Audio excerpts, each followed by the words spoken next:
I'll just pick up another one. I saw the Buddha walking in the rain, not talking, his stick hitting the ground. So, and I, a little mind on his head. No, and mind, a little mind on his heel.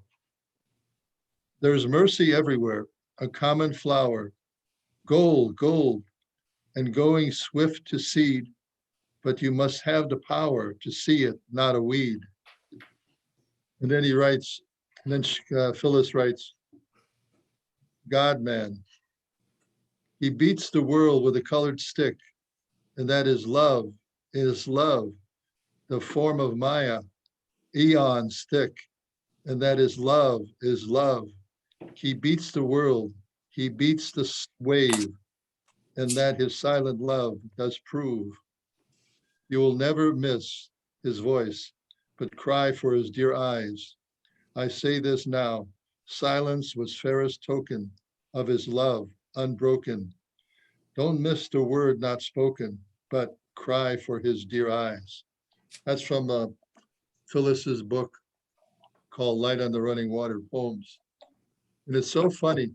I kept the 1987 eulogy memorial program I found.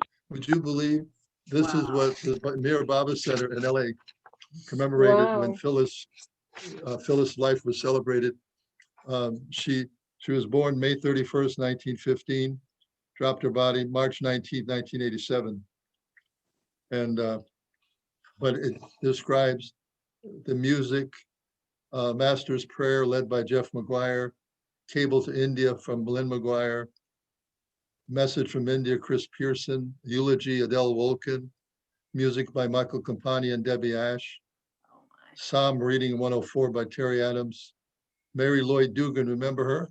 Oh my goodness. Song of the Wind, remember? Oh my goodness, Mary Lloyd. Aaron Blackmore, Mara's Message, Lois Jones, Mayor Baba's Dissertation of Love, a song sung by Terry Lucas, and at Phyllis's request, a joke from Michael Campagna, and then Gay Hagen, who is our Greg Dunn's wife. She played Begin to Begin. So this is the actual program from 1987. Rosalie was there. Yeah. That was amazing. Fred. Yeah. Yeah.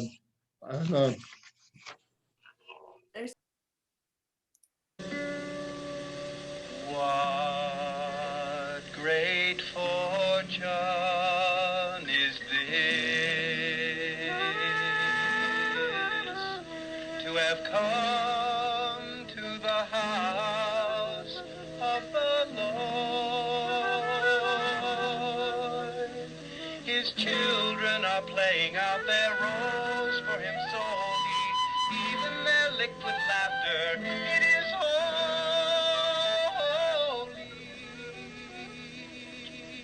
Surely this is the hope of the Christ.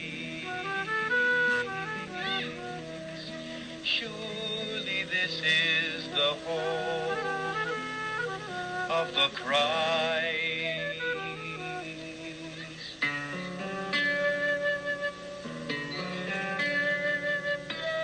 What grand household is this? Who is the host and who is the guest? Each visitor receiving precious gifts unknown. The greatest treasure is to know his home is your own.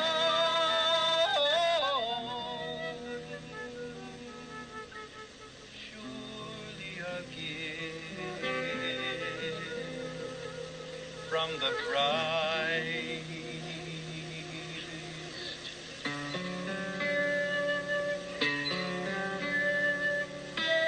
What great fortune is this? We have come to the house of the Lord. He's standing in the doorway with his arms open wide, beckoning each traveler to come inside.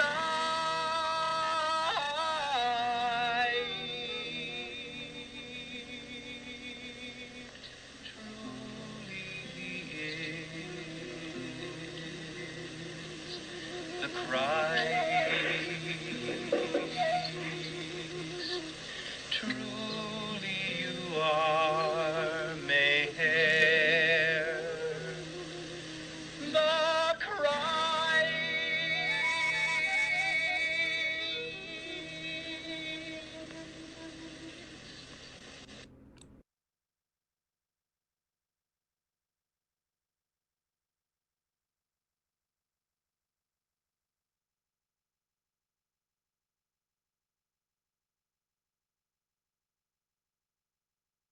You, Ruthie. Yeah, that was great. I'm so glad you found that song. You knew that that was something she had requested.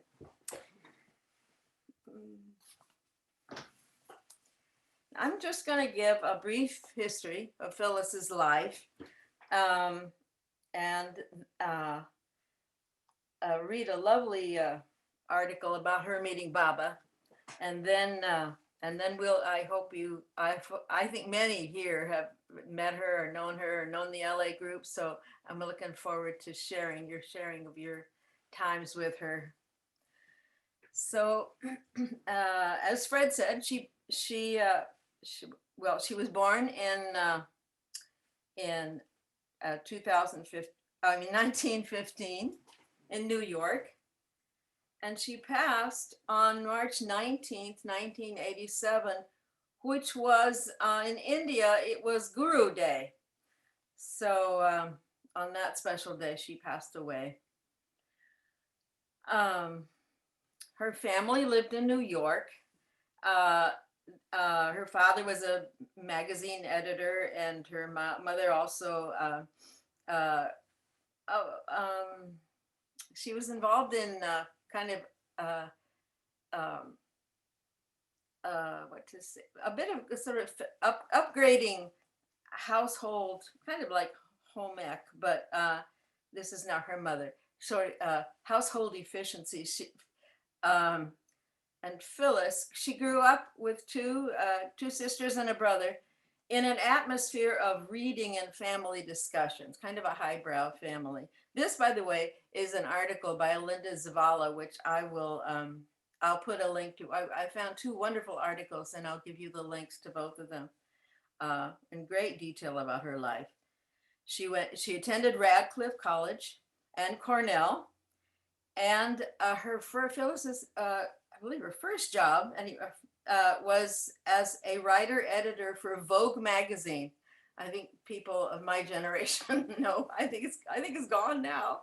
High fashion, and Filis, this brilliant woman, when she was in that sort of circle, the high fashion circle, she developed the baby doll nightgown. I know I had one. I made it from a Vogue pattern. It was just a cute shot. Ruthie raised her hand. So that was one credit, one of many of her contributions to culture. She in 1961 she answered a blind ad for a game designer, and that was from Mattel Toy Company.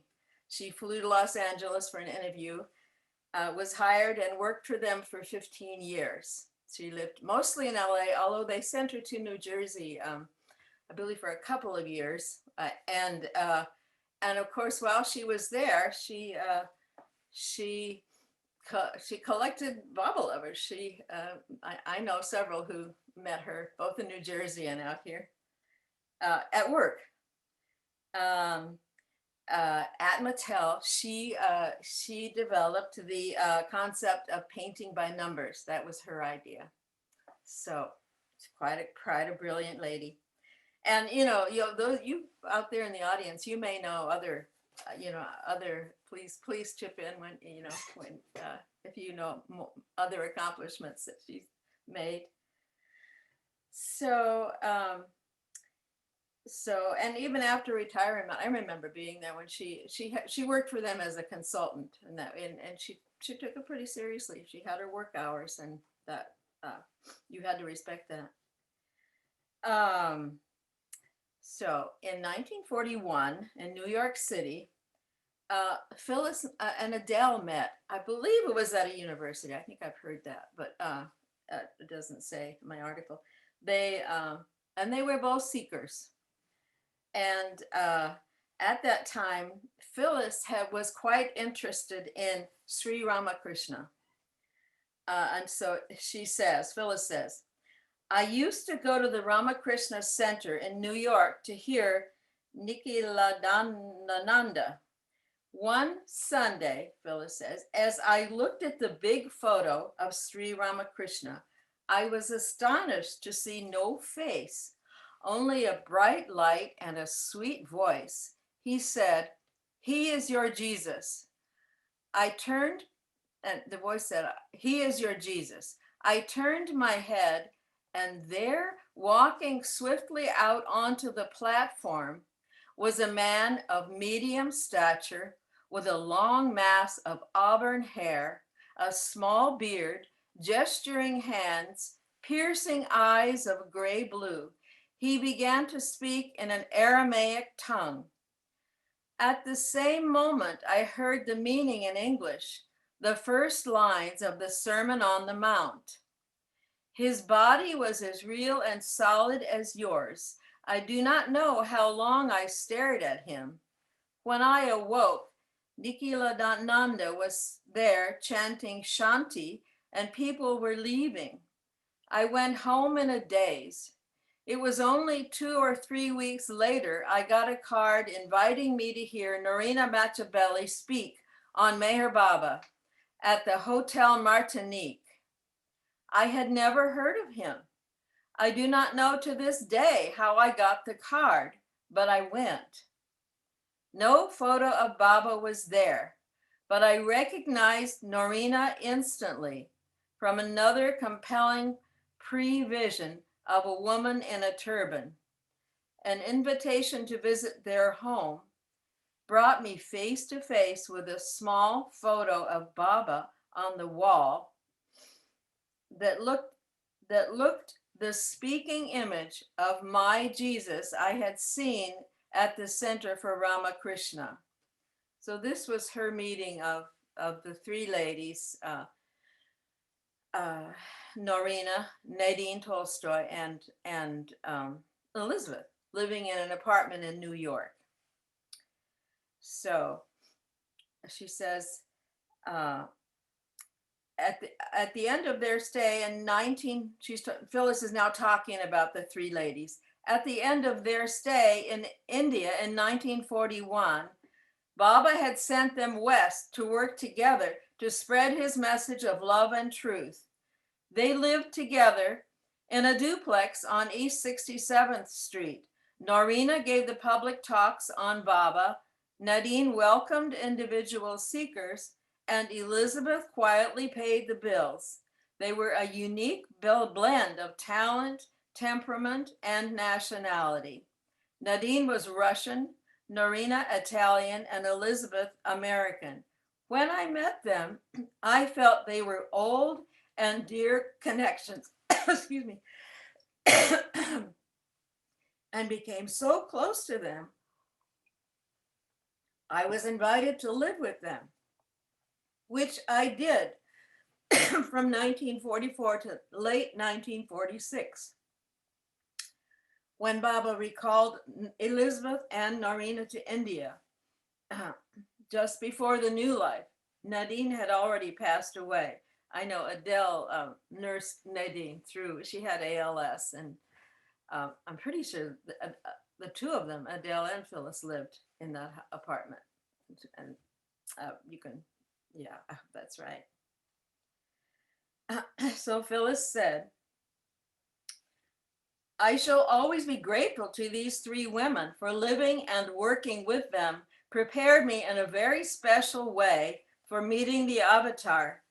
I cleared away some personal karma and learned some very valuable lessons in how to be with a super conscious being like Meher Baba.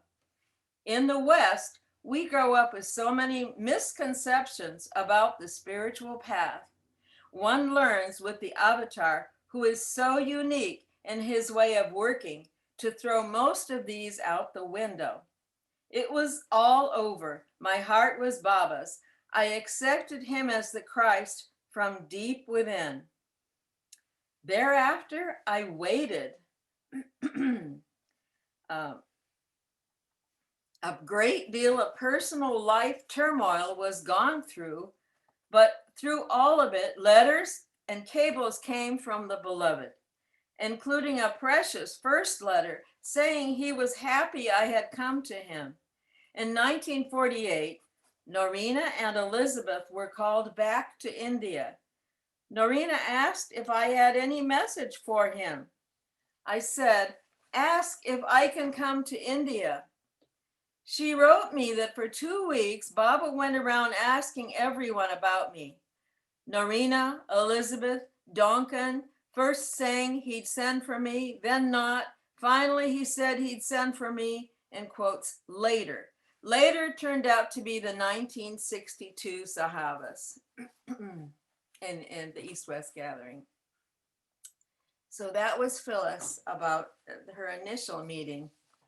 Now, I found a beautiful page from Love Street Lamppost that I thought, I'll read it. I apologize, it's a lot of reading, but it's really the heart of this presentation. It's her talking about meeting Baba. So I will read it. I think I will also post it. If you want to, you can read along. Oops, oh, sorry.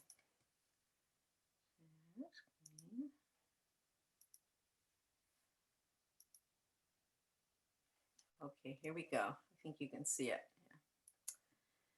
So 13 years ago on March 19th, 1987, Phyllis Frederick passed peacefully to Baba, beginning what she called her grand adventure. Of her, Baba once said, "Phyllis is wonderful." I think what he said was he asked Darwin, "Isn't she wonderful?" That's what I've heard.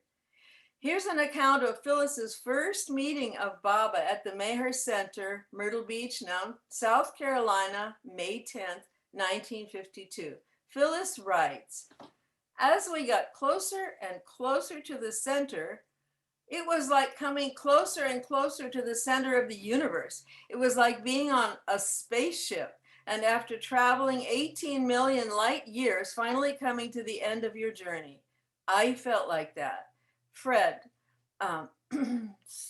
Eaton, I believe, slowed down the car just as we drove past the gate of Meher Center, and a breeze of love came out of it and enveloped me. At the hotel, Elizabeth phoned, confirming that we were to come at 9 o'clock the next morning. "Baba is waiting for you," she said. I almost dropped the phone. It seemed incredible to me. He's waiting for me. I had written to Kitty and found out Baba liked blue, so I was making a blue dress to see Baba in. Darwin Shaw drove Phyllis, Adele, and John Bass to the center on the morning of May 10th. They had been waiting 9 long years for this moment. Phyllis described that first meeting. It was 9:30 a.m. when Delia, standing on the steps of the lagoon cabin, said, "Meher Baba, this is Phyllis Frederick." How would Baba look? I did not know. I thought of Jesus, but at my first glimpse of Baba, the thought flashed in my head, he looks Egyptian. The long eyebrows, dark almond eyes, the golden skin. He embraced me and my heart beat fast. He is mine, he is mine. He gestured to a chair beside him. Baba asked through Adi, "How do I look?" I said to Adi, because someone had misinformed me, we could not speak directly to Baba in the new life. "He looks ill." As soon as I said it, I felt, no, he looks beautiful. Eyes like black diamonds looked lovingly into mine. I felt my heart overflow with his love. He seemed so familiar, so intimate, so close. I heard about you from Norina, Elizabeth, Donkin, and Margaret, Baba stated, and I heard you from within. When I see such souls who love me, I feel happy and strong. People like Phyllis are intimate ones. I love you because you love me so much. After 15 minutes, Baba called in Phyllis's twin, Adele Walken, age 34. She has eyes like Baba John, he remarked. Very large, gray blue eyes. He spelled out to them both. I have heard so much about you both. I feel so happy that at last I have seen you. Are you not nervous? No, they said. I'm overjoyed. Are you happy? Very happy. No more happy than I am in seeing you. When you know me, you will love me like a little child. I am a child, grown up. I love humor. I love to tease and work hard here and at various places while talking to you now. And when you love me with pure, simple love, there should be no barrier. Love, pure and simple, then all will vanish until the mind gets tempted to doubt. Even if love is there, the mind goes on working. But love does not bother. It loses all in the beloved. Do you love Baba honestly? Yes, Baba, they replied. What can I do for you? Asked Adele. What more can you do for the beloved? I want love, nothing else. Love me and let God love us. That is what I want. When you love Baba, God will love you, and God's loving means everything. So Baba is very happy. One who is the humblest of the humble is the greatest of the great, but it has to be in all honesty and all truth. So let us love, love, love. All else is illusion. So, Adele and Phyllis, what more can you do if you really love me? Do you love me? Yes. Do you know where that love is coming from? When you love Baba, God's love means everything. Phyllis later recollected, at that moment, I felt the circulation of love from his heart to our hearts, back to his, so strongly, never again could I say, I love God. That love is his gift. To say it is mine would be like a drop of dew saying, I am the sun when it sparkles. The next morning, May 11th, Baba allowed a few of his lovers private interviews at the Lagoon cabin. He even sent Adi outside, who was reading the alphabet board. Phyllis recalled her interview at 9:45 a.m. as follows. I was alone with God, and I felt very shy but happy. I was overcome by his beauty. He spelled slowly on the board. Any questions? And I shook my head. But of course, a deep question welled up within my heart. Why all that suffering? Why did I go through all that I did? Baba silently answered me. He took my hand. It was like holding a child's hand or a rose. The flesh was pure, almost transparent. I could feel his blood going through me like a blood transfusion, and I felt his suffering. He took my wrist in his hand, and I felt a mystical sense of sharing his suffering, he sharing mine. It was a wordless answer. Then I silently said to him, Baba, I always wanted you for my master, all the way to the end. And Baba nodded in reply, I'll be with you to the very end. He called Adi back in the room with a clap. Then he spelled out on the board, one who asks for nothing gets everything. Again, he spoke of love for God as the only thing that is real, and ended by saying, your love for me is so genuine, real, and pure that I am deeply touched. Do you know why you love me? Because I love me. So this is from Lord Mayher. And okay, I apologize for so much reading. Yeah, and I didn't even mention Phyllis was psychic, and most people who knew of her knew that, and that's I'm sure that subject will be touched on. And at this time, I'm opening this up for sharing. I, for anyone who might not, we encourage people to raise hands to share so that it's orderly. And you do that in you do it in the chat box. There's a chat at the bottom of your screen. There should be a button labeled chat. Click it. And then I'm going to post in chat directions. I'll go over them. How to raise your hand for those who might not know how to do this. And I encourage anyone who, I asked Lois actually to start off, I asked Lois to start the ball rolling with sharing. So let me, just a minute, Lois, I'm gonna put instructions for how to raise your hand. That's now in the chat,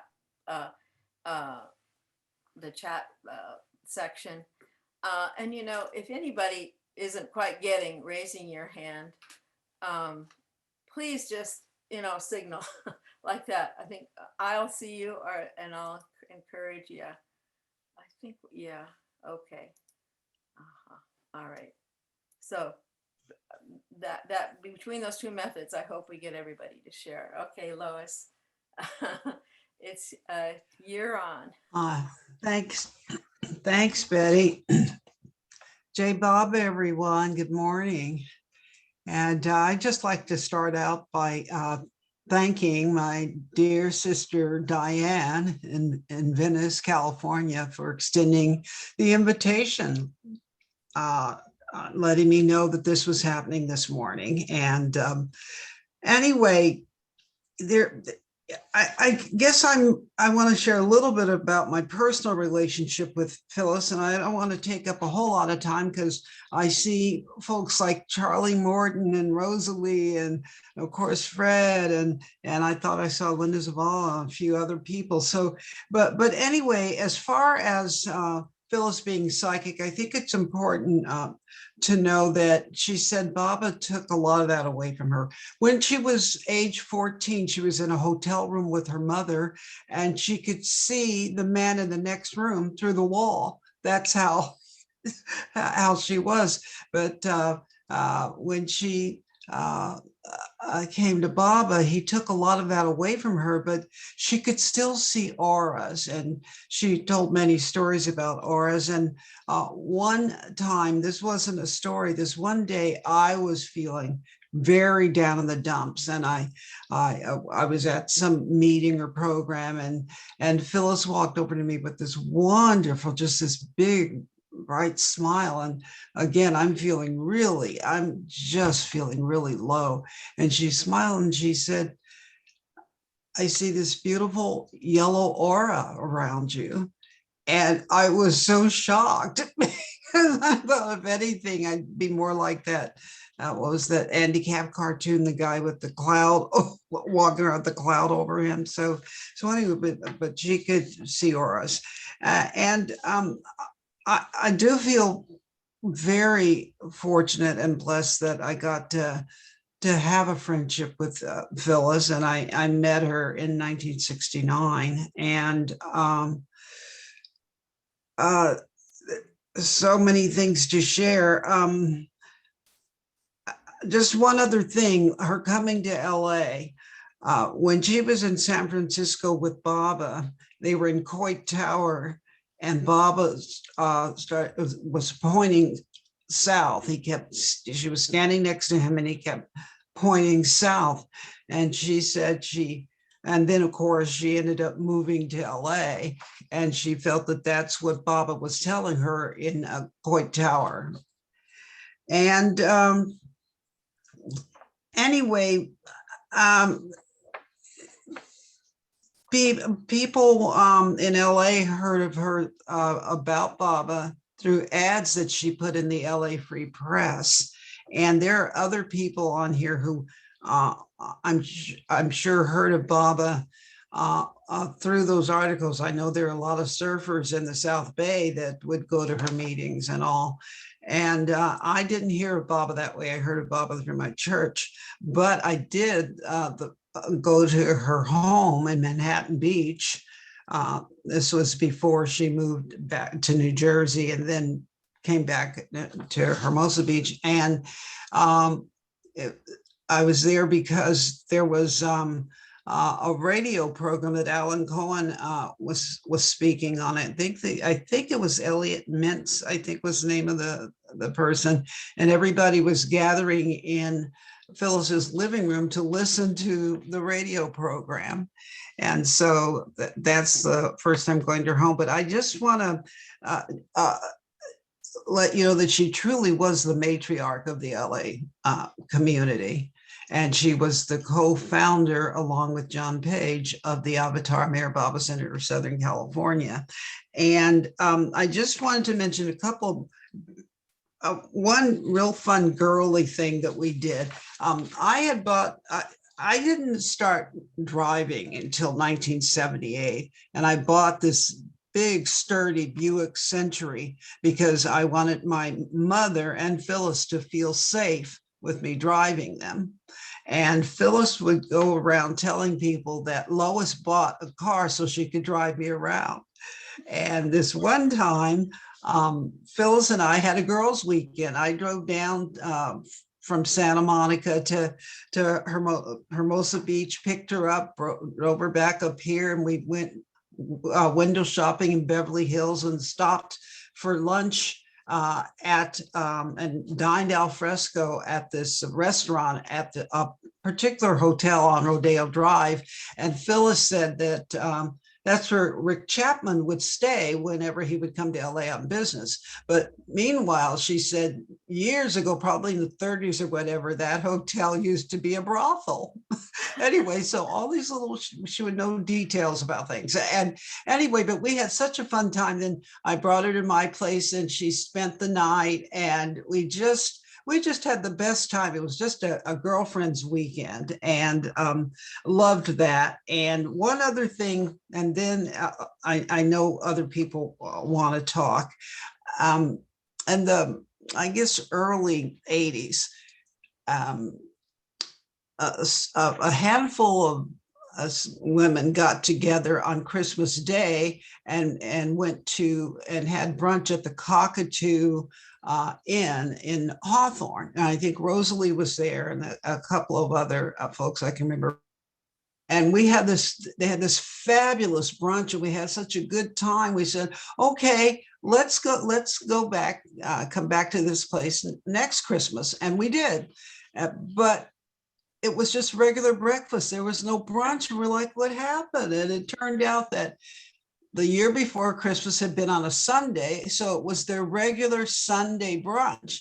And so Christmas not falling on a Sunday, they just had breakfast. And I thought, yeah, eventually, you sort of have to leave. You can't just hang out. And I said, next year, I think I'll host. Why don't I just host a brunch at my place? And I called it the Single People's Brunch. And we started the next year having these single people brunches at my place. And Phyllis came to a few of them. And then, of course, she got too sick to come. But those single people's brunches turned into people who got married, they could still come and that kind of thing. And then eventually it became a Christmas supper back in like 2000 or something. And to this day, except for COVID year last year, I've continued to have those Christmas meals at my home. And it all started with brunch with Phyllis at the Cockatoo Inn. So I think I'll stop there. There's so much more to share, but there's so many more people who want to share. Thank you, everyone, for listening. Jai Baba. Lois. Jack, you're up next.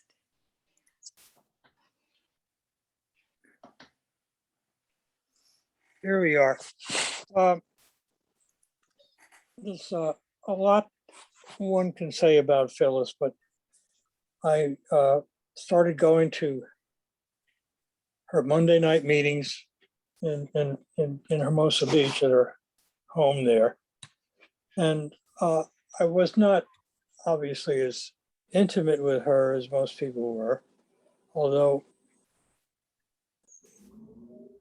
her Monday night meetings offered me a real refuge, in a sense that I knew I was with people, with Baba, and all of that, because I was coming off a separation and divorce and living with my first cousin, my godmother's son and his wife and kids in Newport Beach area.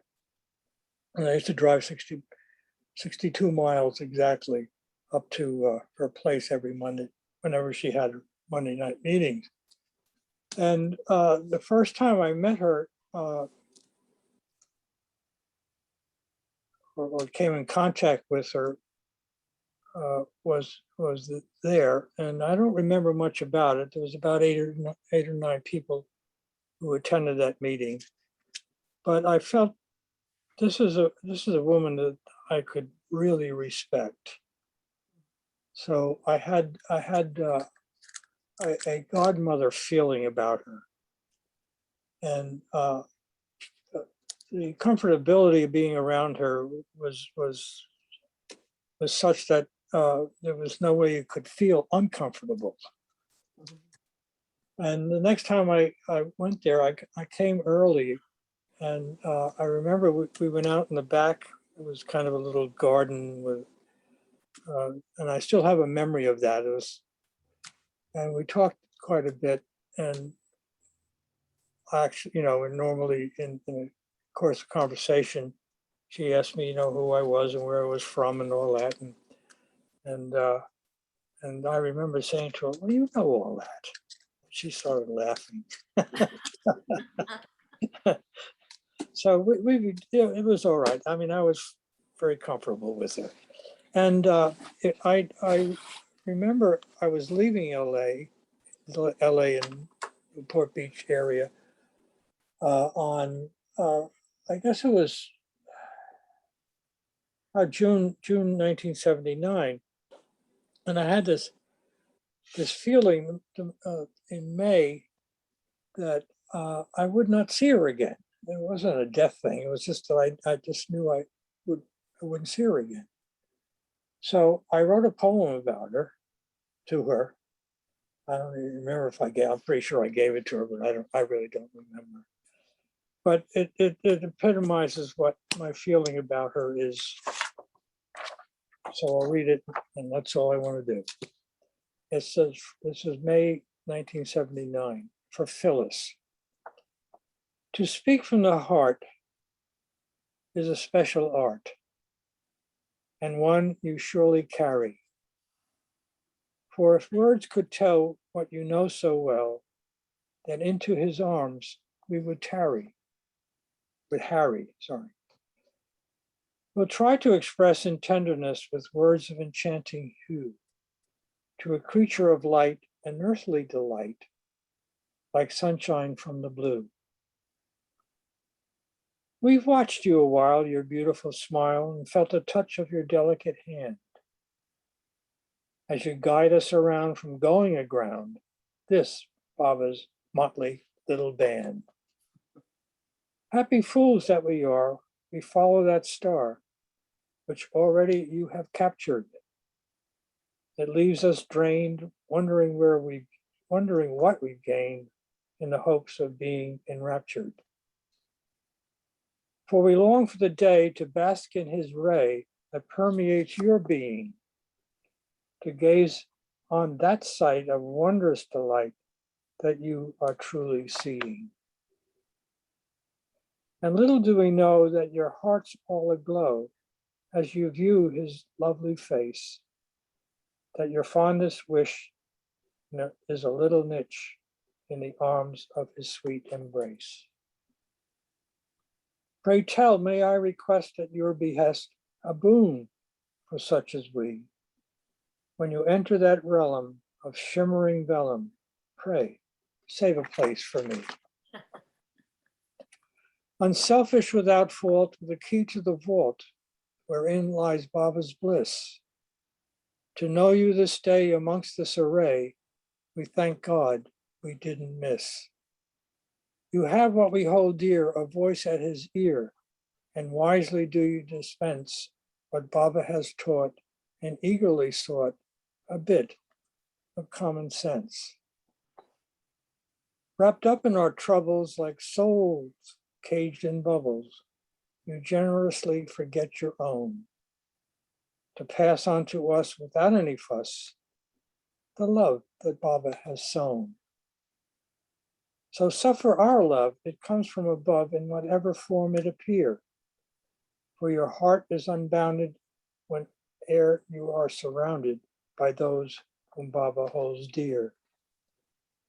You're one who has climbed that mountain of time with every ounce of your being to reach that star, that love without par, the only one worthy of seeing. So we wish you well and pray do tell our words but a kindly token of how we feel in this life unreal and of a love that goes unspoken. So when comes the day your head to lay on his beautiful knee, remember if you may, while we ask this day, pray, save a place for me. It's great. Thank you. Very nice, Jack.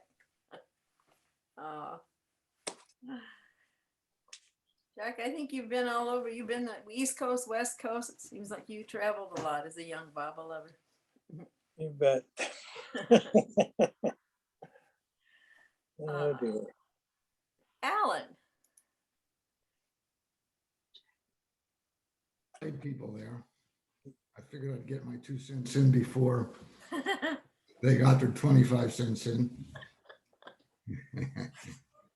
Well, I don't recall when I met Phyllis, obviously in the 70s sometime. She would come to the Bay Area,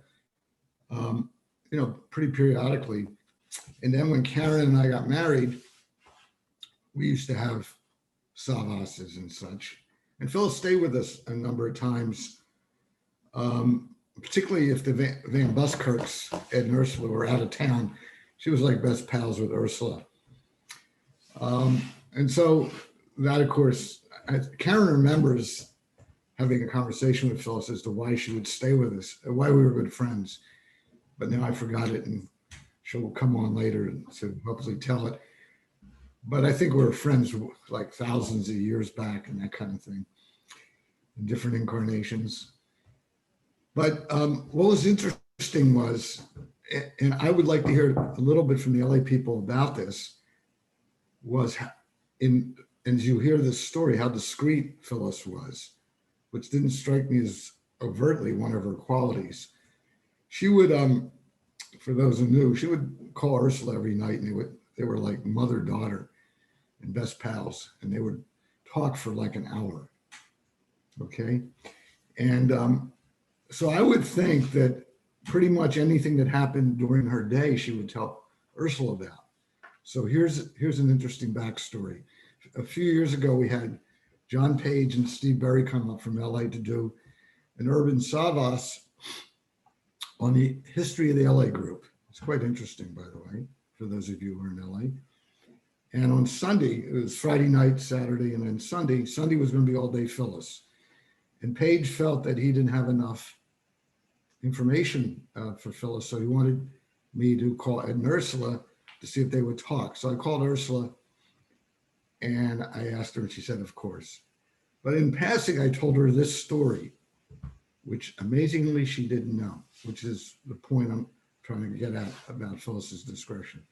In the year 1986, Karen and I were living here in Moraga. We had 3 little children, and I would work about 12 hours a day.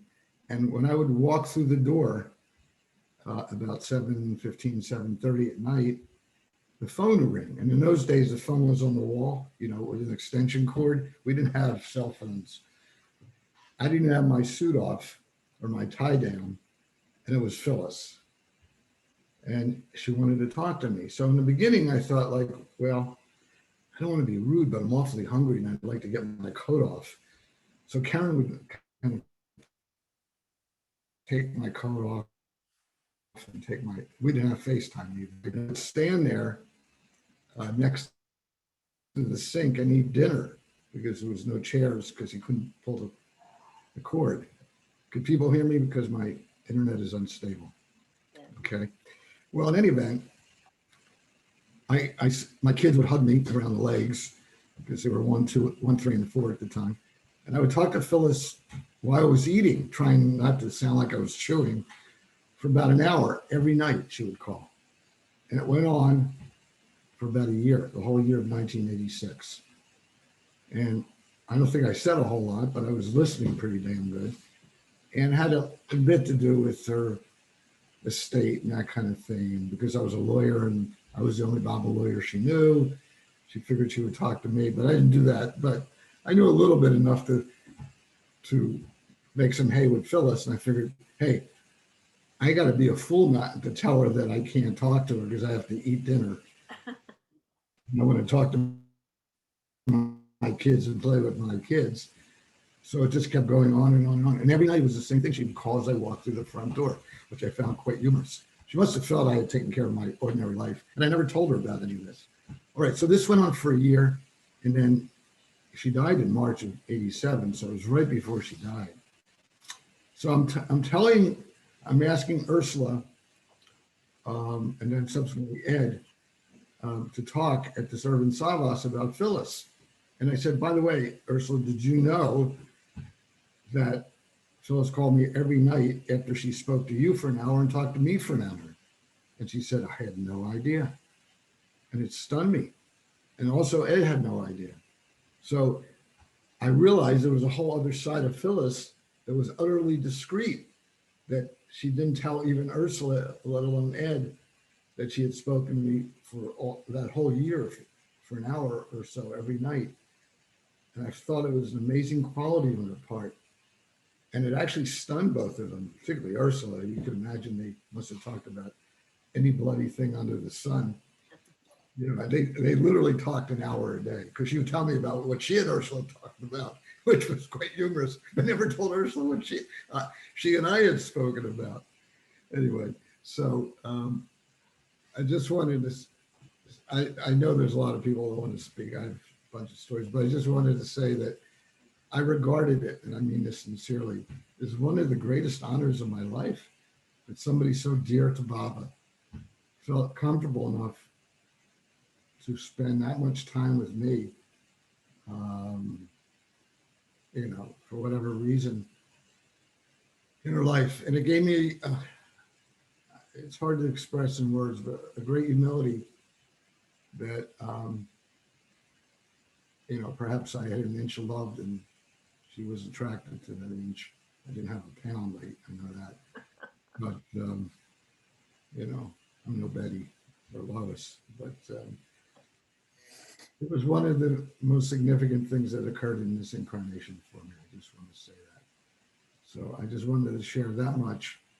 And if there's time later in the program, you know, maybe I'll come back with some of the story, but I know there's all kinds of wonderful people here with sweet stories.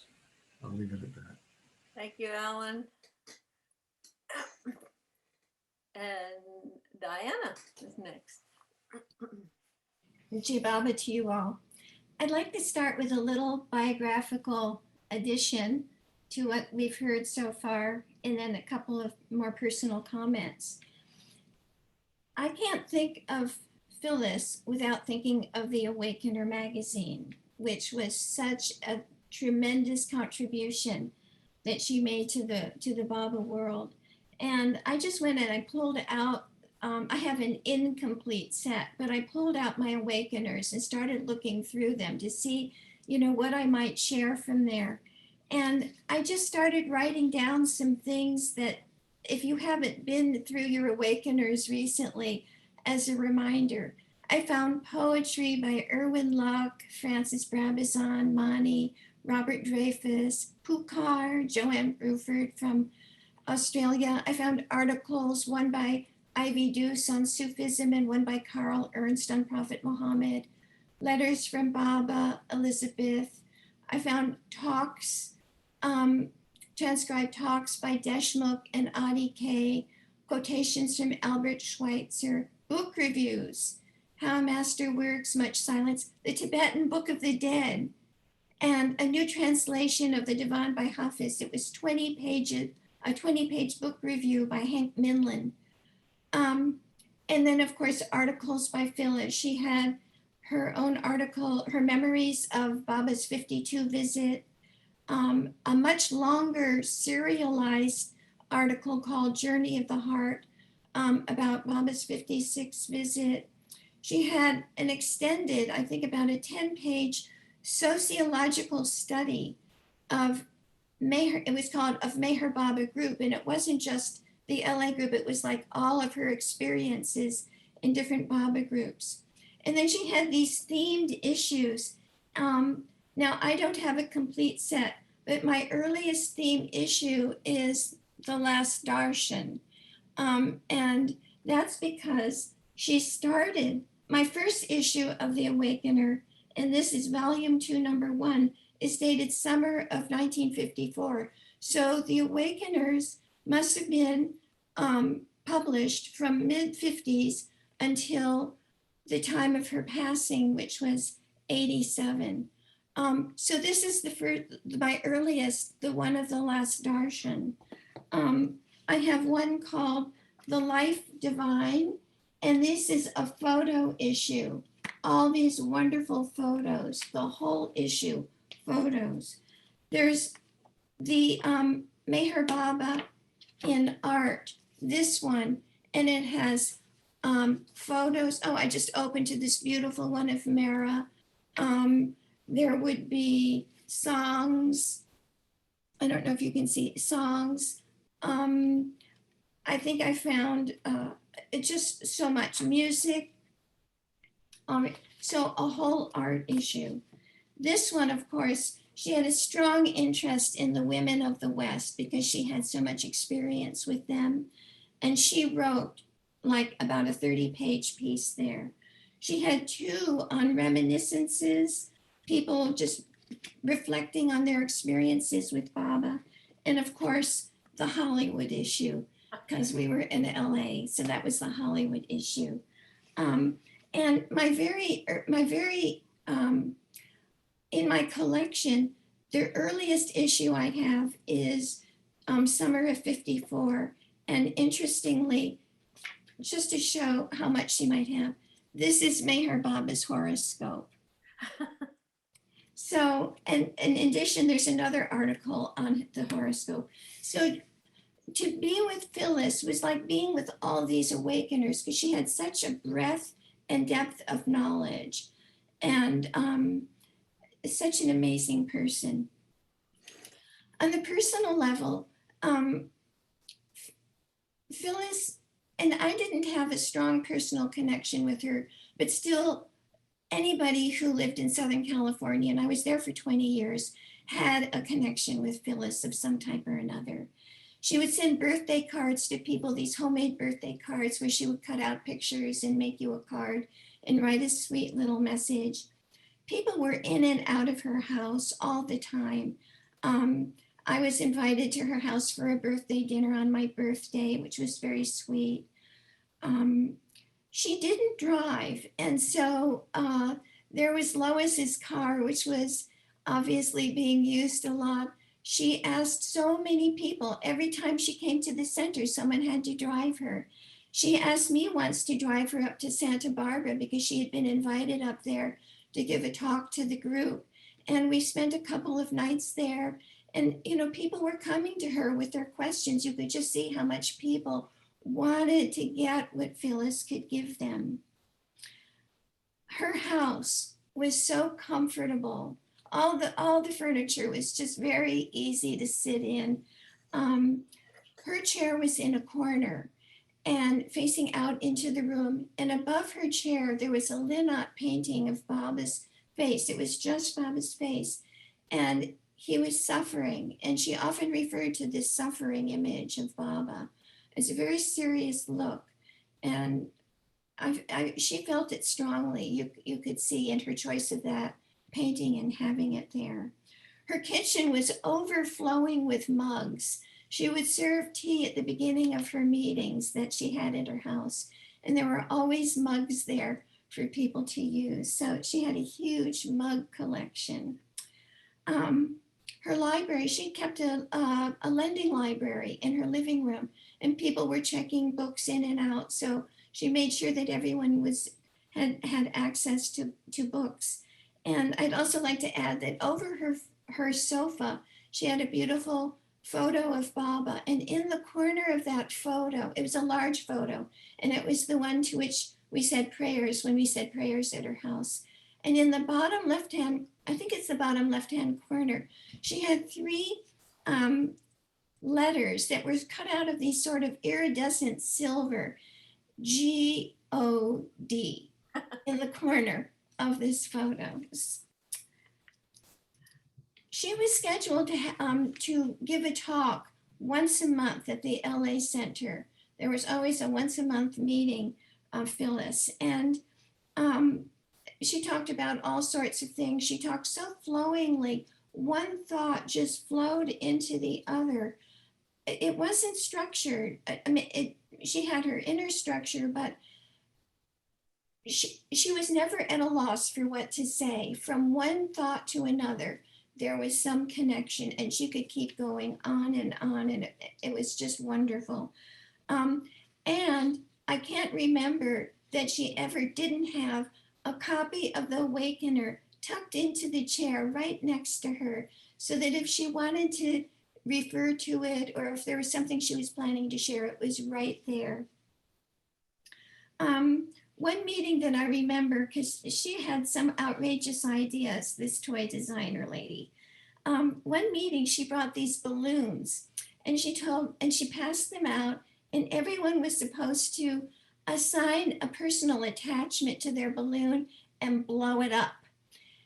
After that, we all brought our balloons up to the front of the room, and I think you can see where this is going. She took out a pin and she popped all of our balloons. She stressed harmony. Harmony was like a key word for her, and she really wanted to see that we could live in harmony in our group. And as a result, a lot of people came and would bring their problems to her. And I felt that she had absorbed a lot of the issues that people had in the group and kept us harmonious as much as possible. And after she passed, I think there was a lot of stuff that she used to take on to herself, and she wasn't there to take it any longer. And so there was some like rubbing, and we had to work things out for ourselves without her. And it was a real adjustment time. She also felt it was very important for us as in our group to have harmony with Northern groups, and in particular with the Sufi group. And about once a quarter, there would be an outside visitor, someone from outside Southern California, who was invited to give a talk in our meetings, our weekly meetings. And she saw to it that we definitely had people from the Sufi group coming down to visit, keeping the harmony and the openness between the two groups, which was just so characteristic of her. She was constant present. She was on the board. She was on the Sahavas committee. She attended, I think, every meeting. She went to every subcommittee meeting. She was at the center just about every weekend, while just sort of helping all of us move in a direction that would please Baba as she understood it. So I would just have to say that she was very beloved, and she was our guiding light in Southern California. Jai Baba.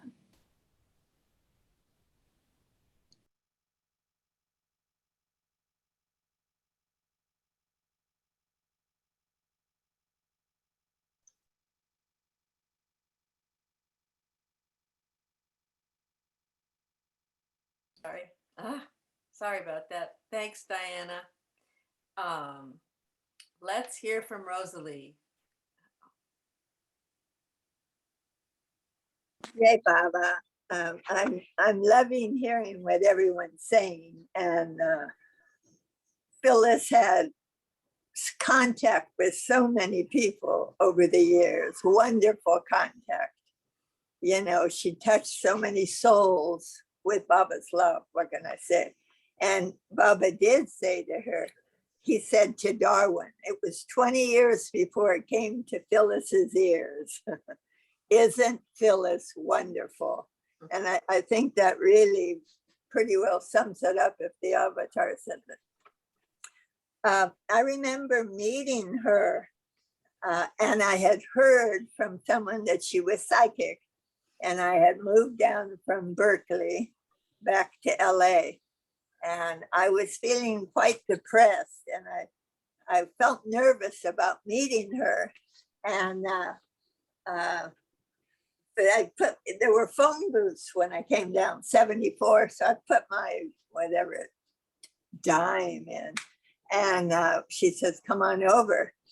And I thought, oh dear, she's gonna see my aura and go back, like shut the door. And that was totally dispelled. She was so welcoming, so companionable. Anyway, I love Phyllis, and I remember actually Elizabeth Patterson sent me back to California from Myrtle Beach, and I have to be grateful for Elizabeth because she saw she probably saw I had to do with Phyllis, that, and it would be much more comfortable for me being in the West. Anyway, she was just a poetic person. And yes, Baba took away some of her psychic ability, one of which was she told about, she had a job where the boss would belittle her, berate her every morning. He'd make a point, he'd call her into his office and totally berate her, even if she hadn't done anything wrong. And so she asked to, if Baba for another job, another employer. So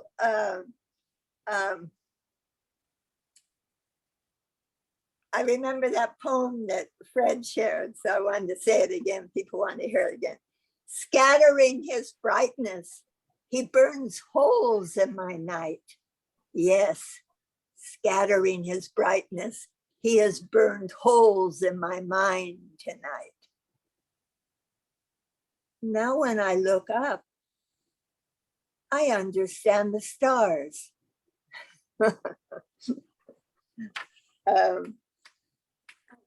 It was a joy to know her. And I loved how she had contact with so many souls and really respect for other souls, respect for their journey. And I don't doubt that she could see both ways with the journey because, she was not, she told me the only thing she ever said to me, and I'm glad she said it, she says, I had been a temple dancer at other times. And I'm very grateful she told me that because I'll up and dance at a Baba meeting and it's not always well accepted. But, I should have been born in Hamirpur. As for that incident at Vogue, where her first job at Vogue,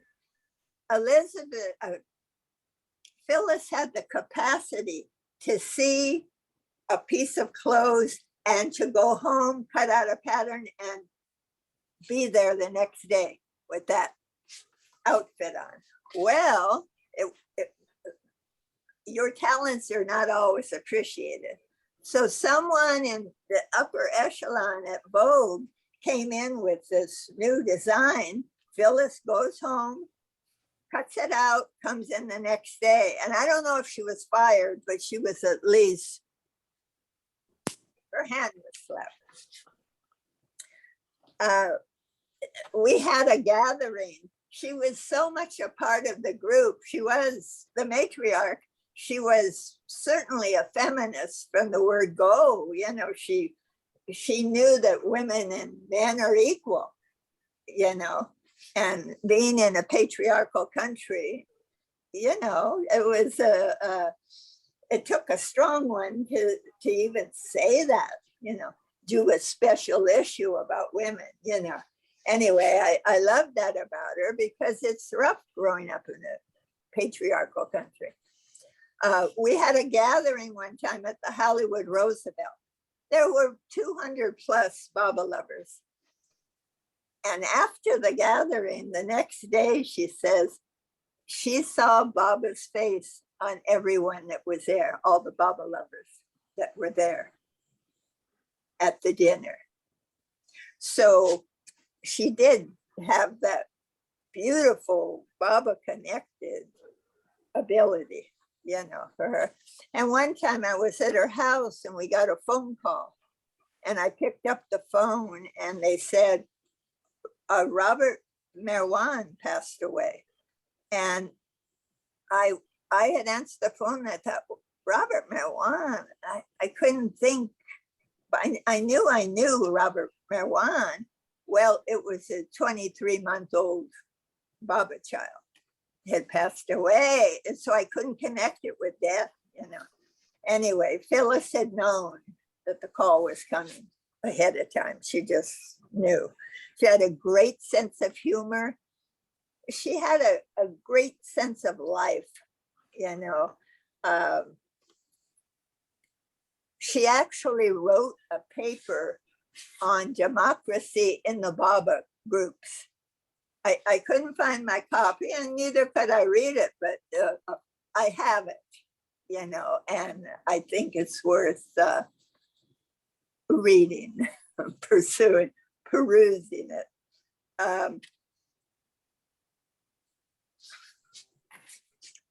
She was shy. She was even shy with God, as she says. And now that means you're really shy, but she was happy. And Baba made a public speaker for him. She was shy and she looked so kind of casual speaking in front of big groups, but she was shy. That was a challenge. She was not an actress type, but she was so in love with Baba that, she was a warrior for Baba, She told me one time that she would elbow people sometimes to get closer to Baba. And I thought, because she was she was an aggressive type. So to me, I thought, well, you have to show spunk with Baba. I mean, don't step on someone, but, don't, go beyond your shyness, Anyway, there's so much, but she truly was wonderful. And it was a wonderful opportunity to be around her, that Baba helped me with meeting such a lover of God, and so many. I have to say, I was so, what she taught me is seeing God in other people, because just the way she treated people, it's like she was treating the God in them, being comfortable with them, whatever. I mean, it was so beautiful to see that in action. And sometimes, because I had a very unfulfilling career as a floating secretary. And sometimes I'd just come over to her house on the way home, and I'd just sit there with her, because I couldn't tell her how horrible it was in an unfulfilling career, And it was wonderful just sitting. She just knew, and we had tea. And I think because she's known for being psychic, she was psychic, actually. I remember her telling me she had been trained to be psychic in other lifetimes, but her touch with the occult was Baba, and meeting Baba and meeting him before. She says her meeting occultly with Baba was stronger than actual meeting. So she was quite adept in that way. But the most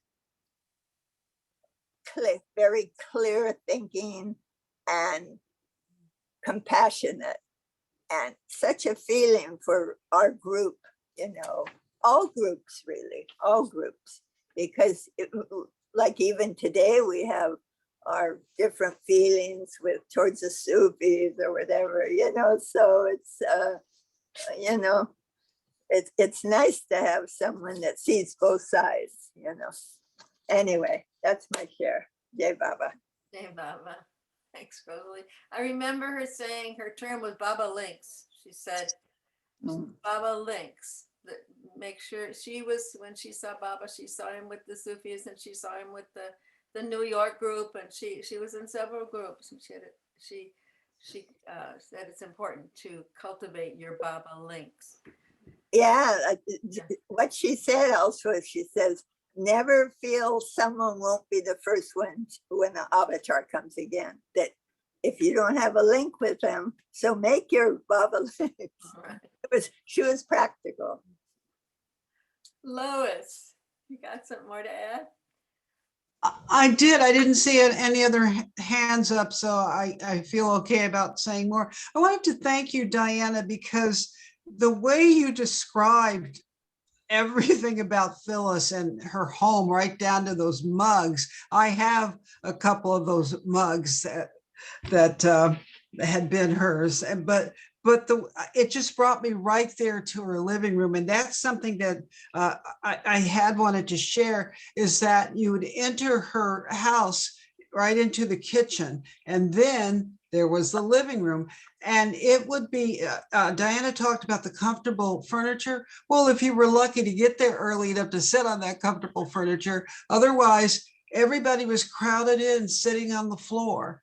I mean, big crowd just about every Monday, crowded and sitting on the floor. And the other thing is that it wasn't always just us with Phyllis. I remember when Pukar came.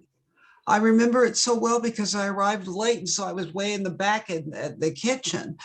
And he had gave his talk, and then he stood up and he walked through all of those people, because he was at the other end of the room in front of the bay window. He walked through all of those people and walked up to me and just threw his arms around me. And I've never forgotten that. But the other thing I wanted to say is that, Diana, you mentioned that people would, you had an interesting perspective on it too, but people would come to her and tell her all their problems. And what she told me was that, and that she never gave advice, that she would, she just listened. And the only time she would give advice is if she thought someone was potentially going to harm themselves or someone else. But she would just listen, and people would come away feeling like they'd had this great conversation with her and gotten all this great advice. I know I felt that way. I know that felt, but she said all she would do was listen. And I just wanted to make sure that I shared that. And I hope Charlie says something about her 70th birthday at his home at the Morton Mansion. I hope Charlie feels like it. If not, I'll share. Okay, done. Thanks, Lois. Let's see. Okay, Ron's got a hand up, and then Charlie. Okay. Let's see. Yeah, I've been enjoying hearing all these things that I can really relate to about Phyllis. I just want to offer a couple of things. Personally, I don't know why I don't.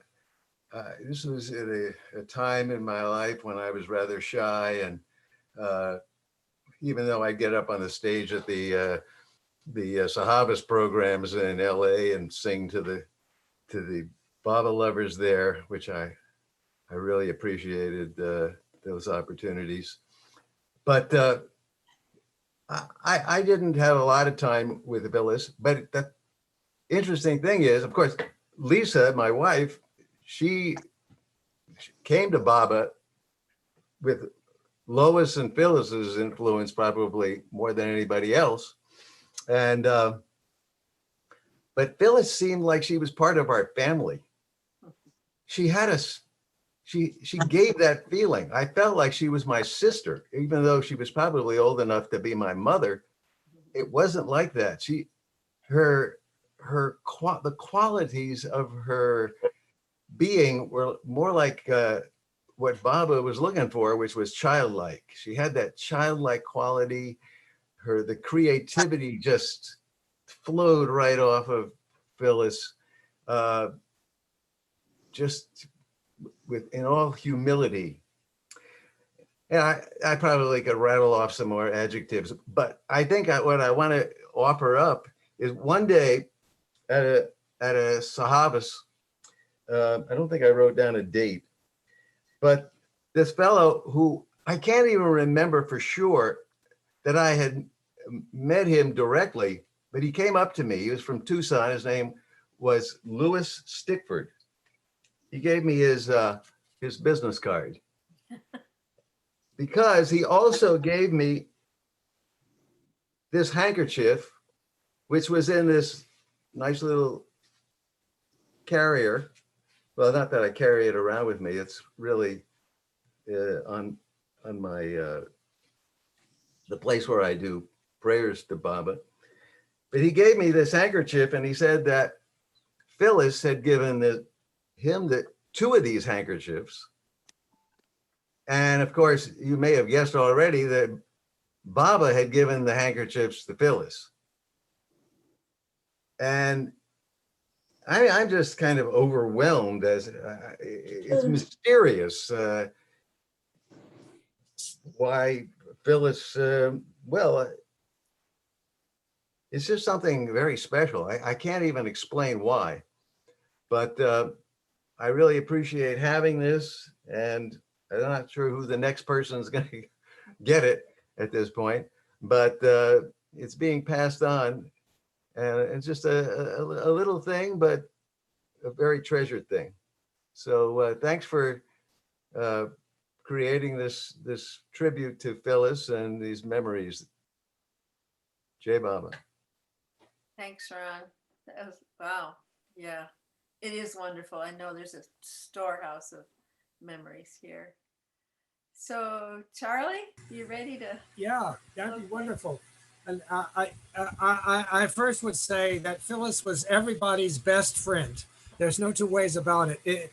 And it happened immediately to everyone. Everyone who met her, it was just, basically love at first sight or first talk. And she was just wonderful. She just melted into whoever you were talking to. She was just fabulous that way. And I felt extremely blessed because I was able to always go to her Monday night meetings for the whole time she had them for years and years in LA. I'd always drive Dana Fields down there every Monday night. And it was always so special and so wonderful. And, it was sort of a thing. I just felt it was a thing every week you look forward to being that night at her house. It was so absolutely, it was like the ultimate best part of the week, going down to be with Phyllis. And just like Diane said and everyone else, that she would always have something fabulous to talk about.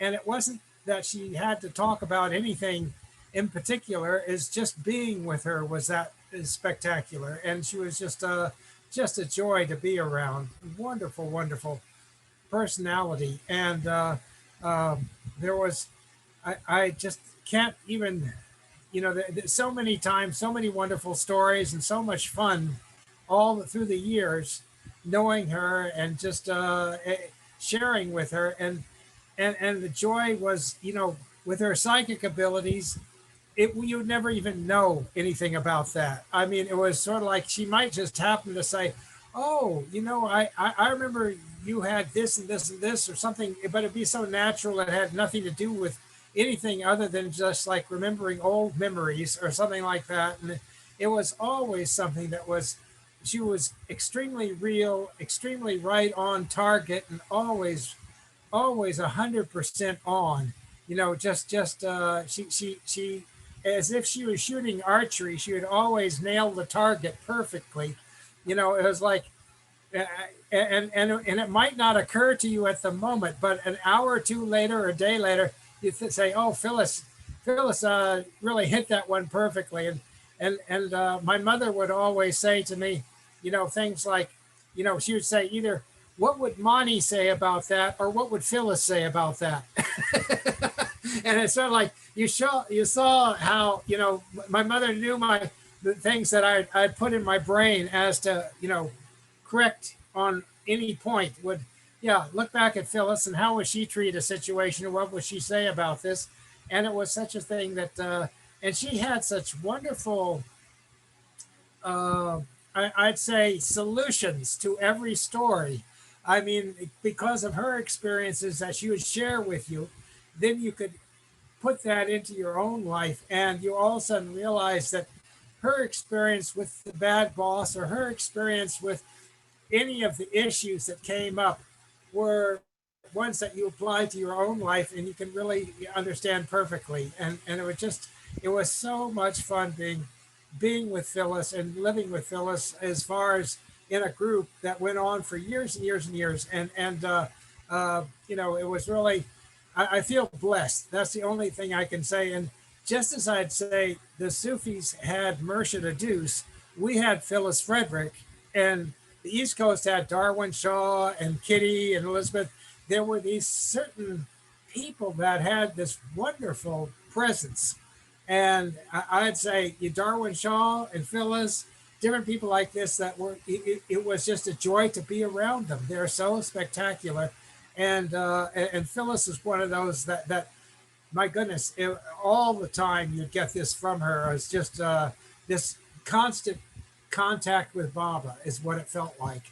And you really felt like you were right in kind of like the hot chair. All the information was coming and flowing back and forth that was connected with Baba, that would come through Phyllis. And it was really wonderful. It was so much fun.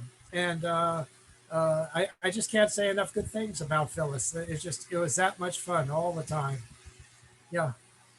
Charlie, Lois had asked about the 70th birthday party. All right. Well, that was just really fortunate. And that was Phyllis asked, she wanted to have a she was her 70th birthday, and she wanted to have a birthday party, but she couldn't fit it at her house.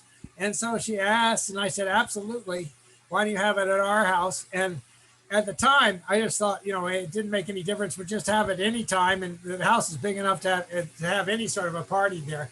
But very fortunately, that weekend, Avery International was having their great big party because we did all kinds of filming and corporate parties and weddings, everything at the house, because it made like a Hollywood backdrop to all these things. And so we had that big Avery International party at the house, and I asked them, because actually the Averys were good friends, so they had all the paper products and everything. And so I asked them, and I said, I have a friend who's having a birthday. Can you hold over from removing the tent and all the things in the backyard until Monday? So we have it for the weekend. And they said, sure, that's fine. So they left us with a beautiful tent and wonderful, so it was this extravagant layout on the tennis court that had all of these. It was as if you had made this fantastic party for Phyllis. And it was really fun because Phyllis had people flying down from San Francisco and everywhere coming to her birthday party. And it really wasn't, there was no way I would have come up with this. This was something Baba pulled together, no question about it. And it was quite incredible because, Mark, who basically lived at our house all the time, he and I, we worked together and we put all of the things correctly together so that it would look as if, it was all put up just for Phyllis's birthday. And of course, in reality, it was. But it was done from behind the screen scenes by Baba. And it was really a lot of fun. And I think everybody had as much fun as I did at it. And but it was just one of the many things that happened with Phyllis. Everything you do with Phyllis, very simple things, they all seem magical. They all seem to be just, you know, points that your life focuses on. Absolutely wonderful. So that yeah, I love Phyllis dearly, and I always feel like I've been with her forever, and I'm going to continue being with her forever. That's how my feeling is towards Phyllis. I just know we have that connection that just goes on and on and on, and if anyone makes you feel that, it's Phyllis. she she just sees, it's like she just gives you that ability to know that no, this is not over this time. You're going to see her again and again, and she's just an absolute delight and a perfect friend. Just wonderful, absolutely wonderful. Yeah, you know. So those are all my memories of Phyllis that you know they're nonstop, and it really is that wonderful. Yeah. Thank you, Charlie. We might come back to you. Now we have Fred. Miss Cherry Baba, I would always remember a phone call to Phyllis, and she would answer, "Hi, sweetheart, how are you?" And you felt like she was waiting for your call all day, just because you called at random, and she always had that loving feeling. And I have to tell you a story how Jurgis Sapkus met Phyllis. He worked for Mattel Toys also, and Phyllis was standing, I guess, at a bus station on the way to Mattel Toys in the South Bay. And Jurgis just was attracted to stop and ask her, "Do you need a ride?" So Phyllis got in the car, and then they started talking.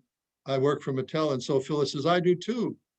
And so eventually it got around to talking about Mayor Baba. And that's how Jurgis Sapkus, the great artist that passed away a few years ago, found out about Mayor Baba through Phyllis, who was at Mattel Toys. And Phyllis, I went to see her in the last few days of her life in March of '87, and was happy to see her. And I always would be so subject to being a little bit afraid of seeing my aura, because at that time I'm young and wild. But Phyllis was always wonderful and kind to me, and she would call sometimes and find out what happened at Marymount on the visit I made to Agnes Barron, and we'd share stories, and she'd want to know a firsthand account. And Phyllis' psychic ability was amazing, and she told stories about one time at Mattel Toys. There was a product unveiling of a new manufacturing fabrication of making toys, and she saw this device being basically used, and the person who was conducting the orientation, Phyllis saw no aura around him, and lo and behold, later on in the day, an accident happened where the flywheel of this fabricated toy broke off and pierced the man in his heart, and the man passed away. So Phyllis used to see people without an aura and realize that perhaps the sanskars are over.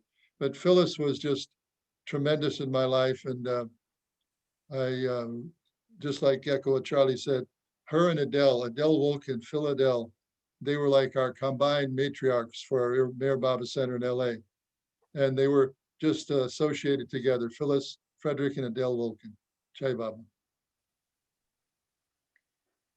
I know there's a whole story here about how the LA Center, it's almost a meeting in itself about, the birth of the LA Center and how and Phyllis was so much a part of that. We'd love to hear any stories about those early days.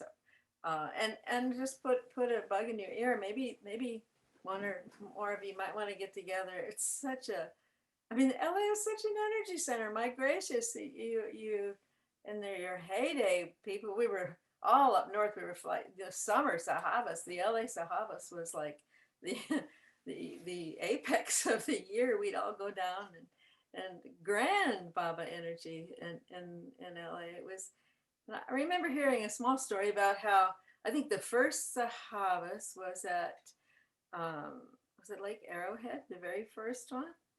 And you'll know the story better than me probably, but that Phyllis. No, it wasn't Lake Arrowhead. It was, I almost said Loch Ness, but it was Loch Laven. Loch Laven. And then the next year it was Arrowhead, and the third year was Pilgrim Pines, and that's where we stayed for over 30 years. Right. Well, I remember somebody saying that Phyllis saw Baba at one of those early times. I mean, my memory is even he was like leaning against a car and kicking a tire. Does that ring a bell to you, Lois?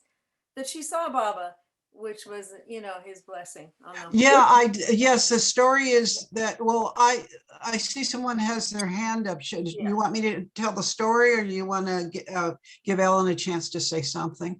Tell the story, please. Okay, all right. Chris Pearson's family had a cabin in San Bernardino Mountains in the Angeles Crest area.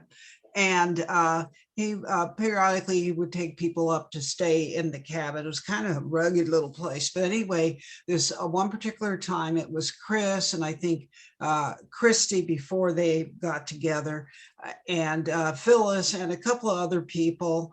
I think Judy Stevens, a couple other people, and they were driving up and they decided to pull over, and it was at night, and get out and just look at the stars and enjoy the view.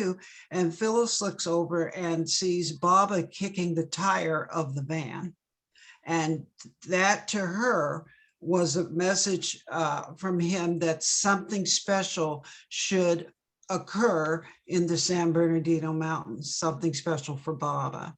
And so she shared that, and then people started right away looking for places, and the first place was found, and Jack Small kind of planned the whole thing. Even though we had a committee, he planned the whole thing, and then the rest is history. But yes, that's why we had those Havases there. Yeah. Thanks, Lois. Such a great story. Ellen. Yeah. So And by the way, go ahead. That beautiful photo of Phyllis was sent out with the email. Is a photo of her at her 70th birthday party. Yeah, Linda Zavala took it. Who is here and is now gone, but I'll get in touch with her. Ellen, okay. So I just wanted to share from the perspective of somebody not from LA, who, as Betty said, considered the LA Sahabas to be the absolute highlight of the year. I was able to go from the second one until after 87. And for me, it was always the time hanging out with Phyllis and Baba. Oh, Phyllis. And there's Phyllis hanging out with Baba. I can't quite, that's a little better. Pretty good. Yeah, we got Baba is there. And then this typifies, for people who remember the LA Sahabas well, this typifies what it was like hanging out with Phyllis at the LA Sahabas. Wow. And so she enabled so many people. That second Sahabas, the whole Shaw family, Darwin and Leatrice, and both girls, was just amazing. That one, that Lake Arrowhead, and then Kitty, Audie, everybody just came to the LA Sahabas. So for those of us who couldn't make it to India in those years, longing to but couldn't do it, to be able to go and meet all the close ones of Baba was something that Phyllis was instrumental in having happen. So I just want to, from the bottom of my heart, thank you, Phyllis, for your part in that. And that's it. And Lois and Fred and all you. Well, everybody, but this is Phyllis's time, so I'm thanking Phyllis. Thank you, all the rest of you. Yes, thank you, Phyllis. I remember it was unique that there was lots going on for the kids. my family is not necessarily Baba lovers. They come along, but I knew that they were going to have a fabulous time when they go to, and they knew they loved going to the Sahabas. There was something for everybody, I swear. Fred had these late night gatherings on the patio after everything was over. Isn't that right, Fred? It was you. Yeah. There's some kind of tree, and there are Yeah, always treats the around. toddy shop, the toddy shop Yes, kept everybody awake until the camp director came around 11 o'clock at night saying, tone it down. We were dancing and singing Baba's name. Yeah, those were grand times, and Phyllis was so the inspiration. I had a couple. I made a couple. Betty, you were in charge of childcare for many years at Pilgrim Pines. Don't forget to mention that, your role. Yeah, it was the start of a And we great thank program. you. Yeah. And then at Marana too. Yeah, it was, great beginnings. Yeah. I made a few notes from your talk. Let's see. Oh, the Awakener, the online Awakener. That was Jeannie Kassoff. She's with the Sufi group. Not sure if she's a Sufi, but a great character and a great friend. She she took on herself. She was ill, or she was recuperating from something which required that she be bedridden for, I don't know, I think maybe months. So it was her idea. She input the Awakener magazine, and that's how we have it. I'm sure maybe she shared the responsibility later, but that was the start of it. Just wanted you to know that. Also, Rosalie, you talked about the boss, the mean boss. Well, there was another part to that story, which I think you should tell, about Phyllis's nighttime. Are you there, Rosalie? Can't see your face. There you go. Well, I have it on, so. Okay. Let's see. Oh, yeah. Um, Oh, you mean about it. Which- She had this terrible boss in the daytime, and then she had another job at no, night. it's probably the same boss that it might be, I might mix them up, but she was, that's why I say she still had activity psychically. She used to be a paramedic for World War II. She'd go to the battlefield, and the troops that were blown up, she'd tell them, you're blown, you need to go towards the light. And so that would be her night. And then she was almost exhausted in the morning, so she asked Baba to take it away. She couldn't hold her job in the daytime with that activity. Thank you, Rosalie. Yeah, I knew I remembered that. Lois, are you there? You said that you found out about Baba at your church. Is that a story you can tell now, or is that too long? I'd love to hear that. No, I wouldn't tell it now because this is Okay. Phyllis's. This is all Okay. about Phyllis. Okay, right. All right. And being a Leo whose birthday is August 2nd, we Leos can be all about us very easily. And when it comes to Phyllis, every moment we can share about Phyllis. Sure. Let's share about Phyllis. I love her so much. Yeah, great. Okay, good call. Let's see. Fred, I wondered if you could read some more of those poems, Phyllis's. Okay. Got him there? Unfold a star. Be what you are. Uncap a tear. Let love fall here. Uncoil the rose until he grows, until he grows. Slip down the golden stair or up, whichever is your care. But mind, you'll fall at either end, for all bruises bear his name. Wow. crystal infinities I can deal with. What I am having trouble with right now is that fleck of charcoal in your eye, capital I, not I-U-I-E. It's a scandal that he loves everybody, that God loves each one of us equally. Is it a fact not to be born? We don't want to be equal pegs in his solitaire board. Chai Baba. I think Alan Talbot wants something to say.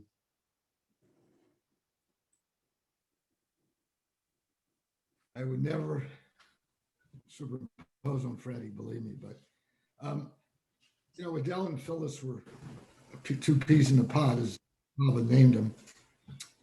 And I'm going to tell a couple of stories about Phyllis through Adele, if I could. I was at the center right after Adele had moved there. I can't remember what year that was, 28, 29, something like that, perhaps. Anyway, I was walking from Baba's house to Del Ruba. Can you hear me? Yeah. And Adele was standing there where Elizabeth's shrine is, you know, where the coat is, to the side of Baba's house, with Shireen from your group, the elderly Iranian lady with whom she was living at the time. So I came up and I was hugging her, saying hello to her. And she said, "Oh my God." And I said, "What?" And she said, "I just remembered." This is like whatever number of years, like 55 years later. Phyllis and I were standing right here when we saw Mara and Mani for the first time. And I realized in hugging Adele at that moment, I was hugging history, because she was the last one. It was funny when they were living with Elizabeth and Marina and Nadine, the women spoke in French, so they could speak about Adele and Phyllis candidly, because they didn't realize that Phyllis spoke fluent French and knew what was going on. Adele, several times, can you hear me? Oh, I have bad internet connection. And we were watching this movie that Chris Pearson did. You all know the two movies down in LA. And We're having a Adele hard did time. most of the talking, but I wonder if you could just repeat like your last couple can sentences. Alan. You're not you coming. hear me? You're broken up. Could you try repeating your last? Let's see if it works a second. Yeah, I know.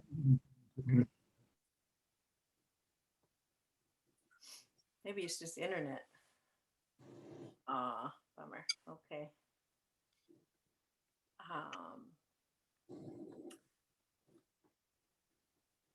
I'm sorry, am I here or not? That's good. Yeah, you're good. I just got disconnected. I'm having internet problems. Anyway, so Adele was up and we were watching the movie that Chris Pearson did of Adele and Phyllis back in the early 80s. You probably have all seen it at one time or another. It's two parts. So we're sitting there in the front row at our center in El Cerrito, and Phyllis is talking on the DVD, and Adele's sitting next to me, and she starts arguing with Phyllis, saying, "Phyllis, that's not what you're saying." So I have to turn to Adele and tell her, you know, "Adele, Phyllis is not only dead, but it's a DVD. You really can't argue with somebody on the DVD." Those are two small vignettes of the interesting relationship that she and Adele had. So I'm going to go because my internet is so unstable. God knows how long it'll last. Does Karen have any memories, Alan? Does Karen? Yeah, she does. She's going to talk. She's preparing for our granddaughter's birthday party.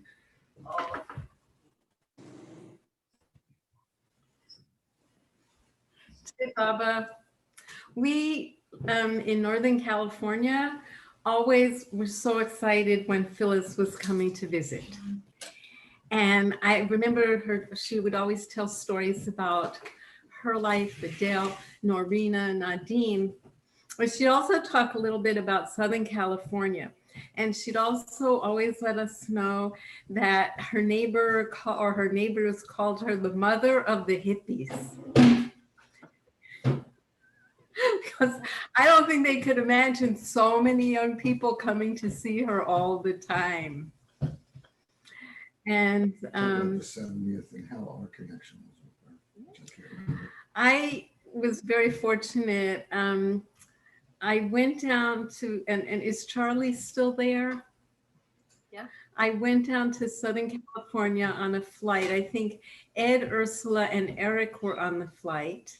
And our daughter Kate was a baby. So the two boys stayed back and Alan watched them. And I came down with Kate, and it's something of a, well, I don't know if I should mention, but I always remember it was a wonderful, wonderful party. And I felt really fortunate to have the opportunity to attend. And she stayed with us on a couple of occasions when Ursula was traveling, because of course Ursula and Ed were the first choice. And when she stayed with us, she would tell me things that I think she thought we were running from a fire together in a village somewhere. I mean, and she shared a lot. She was just wonderful.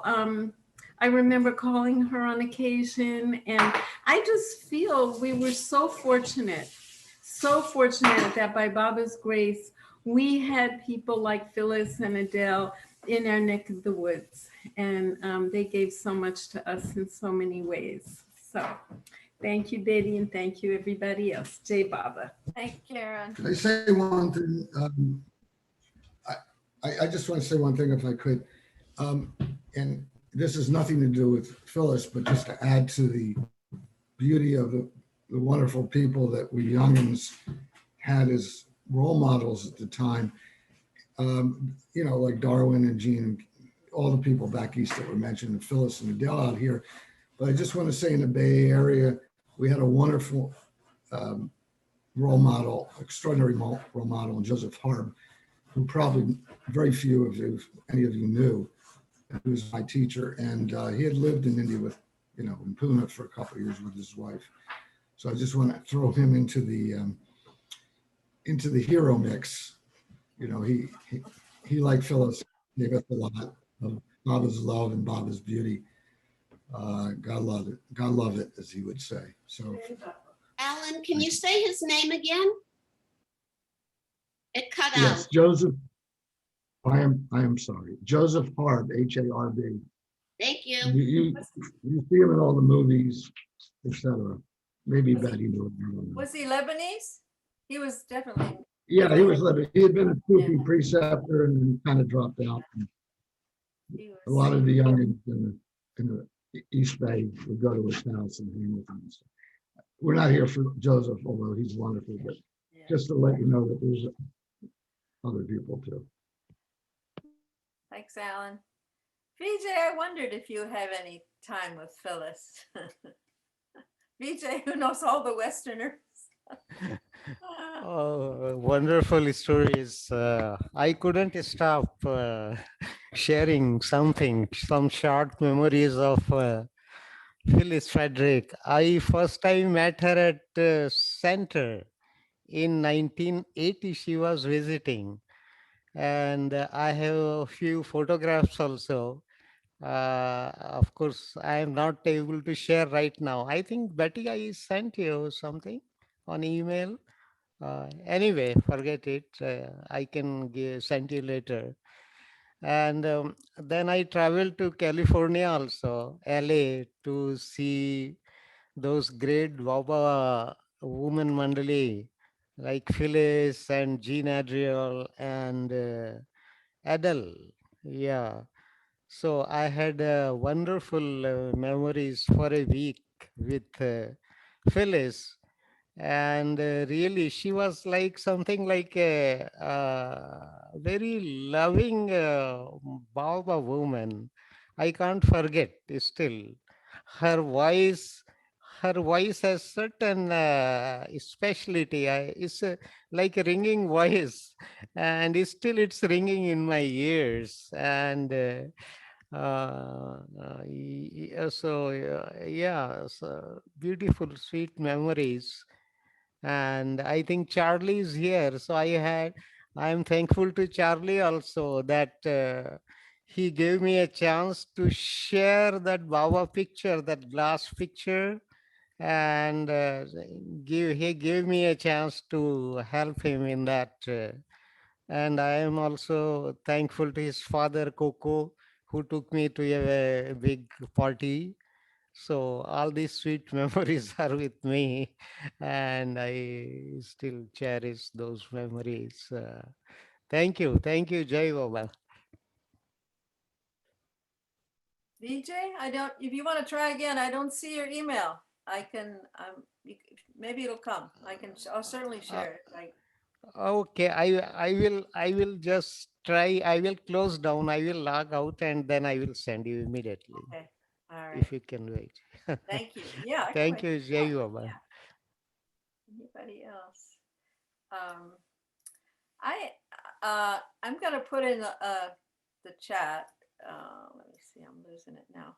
Some links to some, where did it go? Oh, wait a minute, I know, sorry. There was an interesting story, very interesting article by Susan Herr, who met Phyllis when Baba was alive. She met Phyllis. I'm going to put the link to that article in the chat, but I thought I'd just read a little bit of what she was an interesting, how she met Phyllis. Okay, here it is. Okay, this is now a person who became a Baba lover, Susan Herr, in the early times. And she's talking about her first day on the job at Mattel. She says, I was 25 years old on that first day of my employment at Mattel Toy Maker in Hawthorne, California, where I was hired to work in package design. It was late 1965. As I walked into that company's front doors, a breathless, overweight, ill-dressed 50-ish woman greeted me and told me her name was Phyllis Frederick, and that she and a few people met for lunch in the company cafeteria each day. Then she invited me to join them on my lunch hour. I thought it was strange to have a woman who did not know me and who appeared to have little in common with me ask me to lunch. But since I was new and knew no one else with whom to lunch, I did look for her in the crowded cafeteria. I suddenly spotted her waving her hand, summoning me to join her and her companions. Among them was Peter Justin, who now lives in Ojai, and a few sculptors and engineers who just seemed to be there because of Phyllis. She quickly introduced me, and then her friends resumed their conversation. And I'll stop at this point. She says, Phyllis didn't mention Baba at work. So these work friends were, she says, as for Mayor Baba, he was never mentioned in the lunch group, and I don't think any of us knew anything about him because Phyllis never mentioned him at work. Okay, now further on in her story, she tells from Phyllis's point of view about this early meeting. Sorry, let me find it. Oh, okay, Phyllis is describing that. She says, Phyllis says, I was looking out of my window on the second floor when I saw you walking into Mattel. I got up and as quickly as I could, I made it to where you were. That's why I was so out of breath when you met me. I had rushed so much. I hadn't time to think of what to say, so all I could think of doing was to invite you to join me for lunch. I was flustered. You see, I had recognized you. I knew you were my son in Jerusalem almost 2,000 years ago. We followed Christ together, and I knew you would be a follower of Baba's one day. Though I must say now, it was a lot tougher than I thought to get you here. She then said, you could see why I couldn't explain my odd behavior to you then. You would have thought I was crazy. I laughed and said, "What makes you think I don't think you are now?" She expanded on what it was like to follow Christ. She said that when I was her son in Jerusalem, we were working in the fields, and when Christ walked by, followed by a band of a few people, he was so compelling that all we could do was to drop our tools and run after him. She said that was how being with Baba was now. So like I said, it's a great article. It's one of two that I came across, and I'll put the links of those articles in the chat, and you can copy them, the links. So let me, before we, okay, nobody else has anything to say. I briefly lived in LA, and I went to her meetings, but I had a young baby then, and it was just hard. Somehow I really missed a good connection with Phyllis, and I'm sorry. We just lived there for a few months, and I thought it was going to be the highlight of my life to be down there with Phyllis, but my dad died suddenly, and we went back to the Bay Area, and so I don't have a lot of personal. I sure admired her from afar. She was an amazing, amazing lady. So, okay, let me get those links before we close our meeting. Excuse me, Betty. Yes. This is Barbara from Colorado. Oh, Barbara! Hello. And I just have a really quick addition to the Phyllis boss story. I believe she told me this personally. The boss, I believe it was the same one who would berate her every morning that Rosalie told. She suddenly had a vision of this boss, and they were back in Egypt. And instead of the boss being her boss, he was a slave in Egypt, and Phyllis, Frederick, was the slave driver to the boss. And so the same boss became her slave driver at Mattel in this lifetime. Oh, that's great. Oh, thank you. Barbara Roberts. I don't know if you all heard that. Old timer. Barbara, we want to see your face next time. Oh, yeah.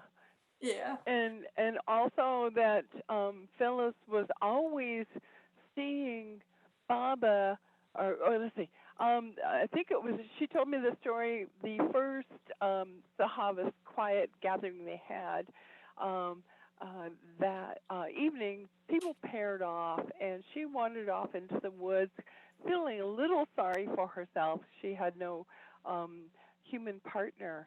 And a very kind man just approached her and said, "Are you okay, dear?"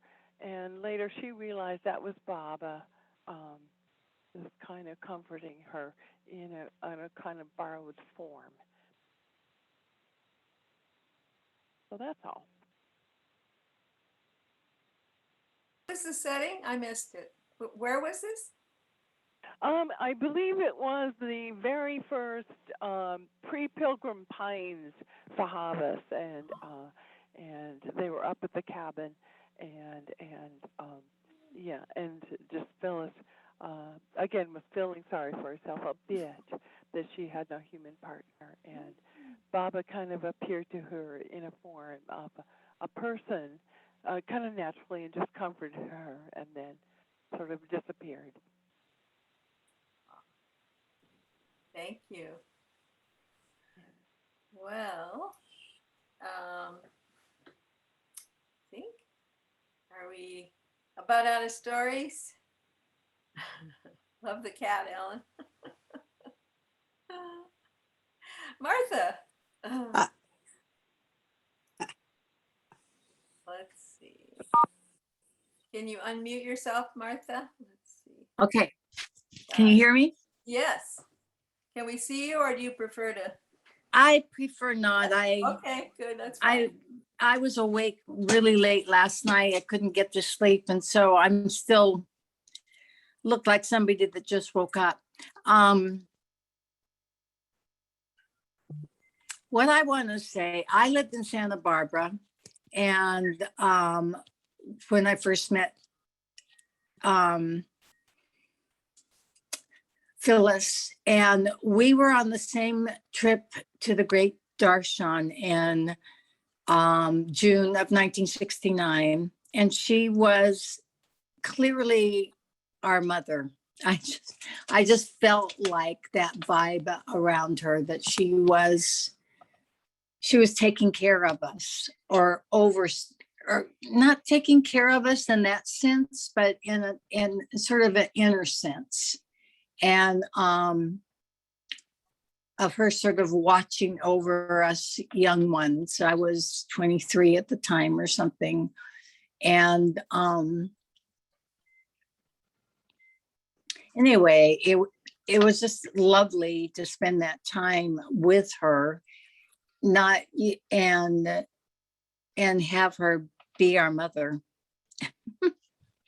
on that momentous journey in time in India in June of 1969. We were there 10 days. And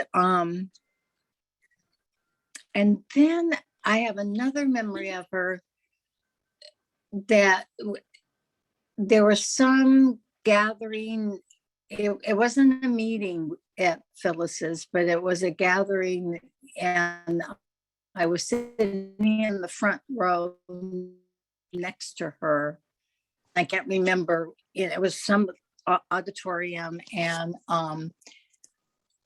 there probably was Baba movie and somebody speaking. It could have been Alan Cohen, but I'm not sure. And but we were in the front row together, and I was sitting with her, and it was just sweet. And then she looked around the room, and she commented on people's auras because they were Baba lovers, and everybody was focused on Baba.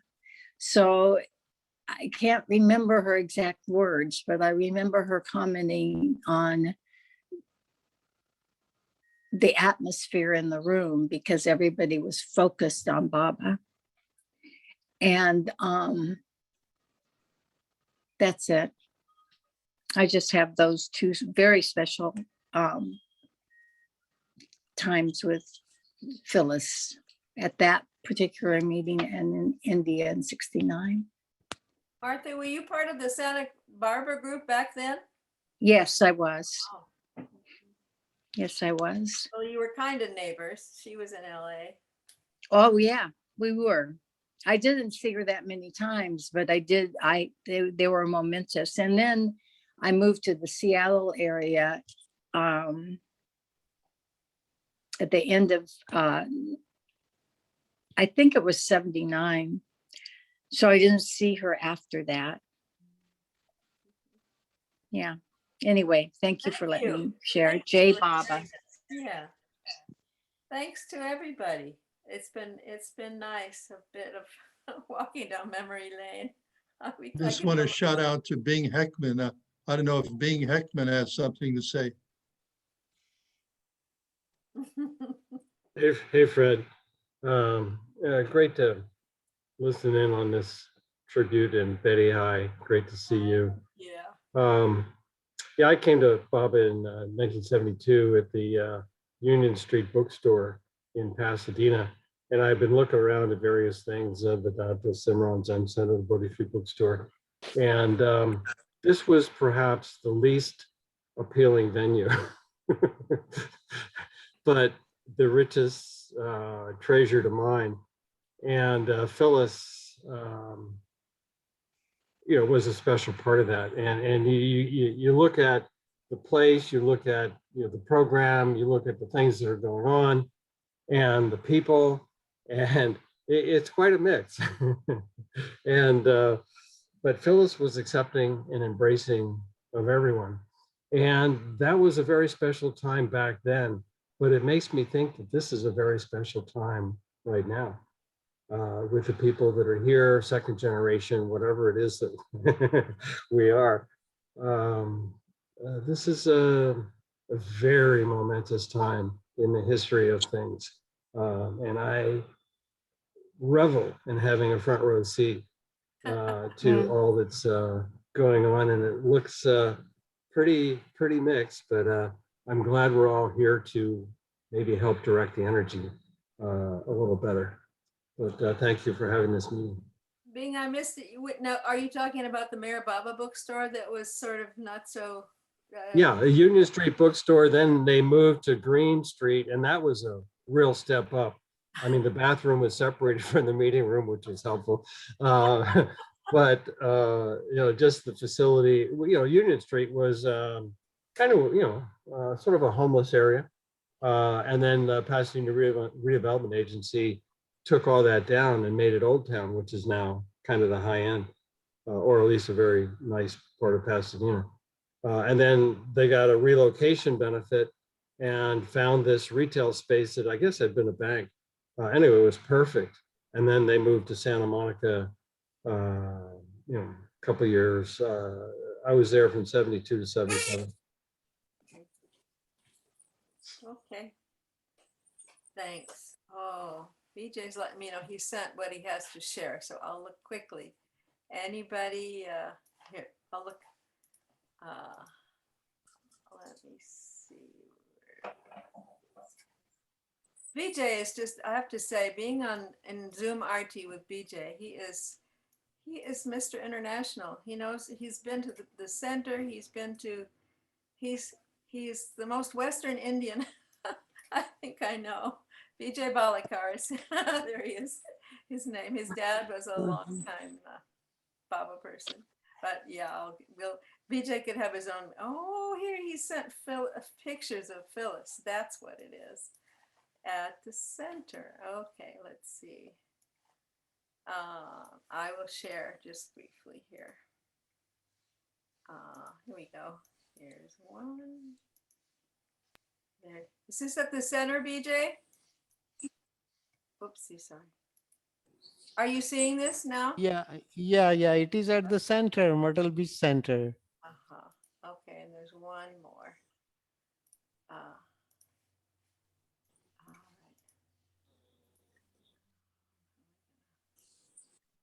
right. Sorry.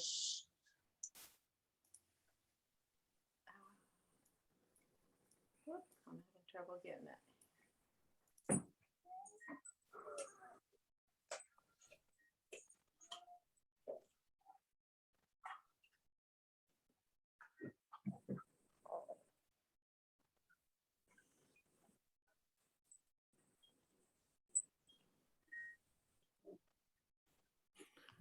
I think. Is that you, BJ? Okay. Let me just. It's a David Defoe there, and I don't know who else. 3 people. This is David Defoe. He's now an Oregon fellow. Okay, let me quickly. Which one is VJ? No, not here, Ruth. Okay, let's do it again. I think there's a separate one she's showing. All right, this is VJ. Yeah. You had hair. Yeah. You are. My hair gone. Oh, lovely. Wonderful. So handsome. Well, everybody, thanks. Thanks for a wonderful couple of hours. This is wonderful, BJ. I'm glad you sent these. Look at that. Yeah. Thank you. So lovely. So we traditionally end our Zooms with 3. If you unmute, we'll say Avatar Mayor Baba together. 3 PJ, 3 times. Avatar. Avatar Mayor Baba. Avatar Mayor Baba. Thank you, Betty. Thank you, Betty. Thank you so much. Everyone, Thank you, Charlie. Oh, thank you for putting Lois. this together, Thank you, Betty. Alan. Wonderful. Yeah, we could revisit. Hey, Charlie. Thank Lois, you. always delightful Thank to you, see you. Diana. That was wonderful. Thank you, Phyllis. Yes. Yeah. Thanks, Thank everybody. you, Yeah, Phyllis. thank you, I like Phyllis. this. LA is a big center. I'd like to hear more about that. Maybe we'll put together another get together Mhm. with LA stories. Wonderful. Mhm. Wonderful. Here's Hey, Mark. Bob, you all. Thank you, Lolo. Hi, Hey, Martha. Hey, Baba. Thank you, Freddie. And Betty, Thank you, thank you Ruthie. again. Hey, Thank you Baba. so Thank much. you, Lois. It's wonderful. Pleasure. Yeah. Thank you, VJ. Hey, Love you. Baba. Thank you. Jay, Jay Baba. Jai Baba. Jay Jai Baba, Baba. Thank you, Charlie. everybody. Good. Charlie. Good to see you again, Yeah. BJ. Hey, Baba. Yeah, nice Hey, to see you. Papa. Don't want to leave. Vijayji, which year was that when you visited? That was 1980. 1980, 1980. Yeah. Charlie, thank you so much. Charlie gave me chance to share with that picture, the Samadhi picture, great picture. And Willie Page was visiting that time. Yeah. And Charlie had such a great visitors, you know, Adhika Irani used to stay in Charlie's house. And he had meetings in your in your house, Yeah. Charlie. Lots Yeah. of fun things always occurred there. Yeah. It was fun. Well, we're delighted to Yeah. have you there, Vijay. And I remember jogging with you in the Oh, park. really? Oh, yeah. My God.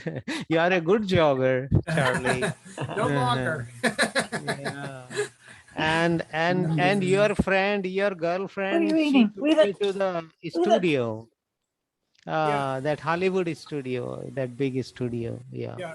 The whole place was a lot of fun, and we had a lot of Yeah. Baba people there. It was fun. Yeah. Well, Thank you. thank Yeah. you. Thank Lois, you. great to see you, and Diane, wonderful to see you Oh, too. wonderful to see you, Charlie.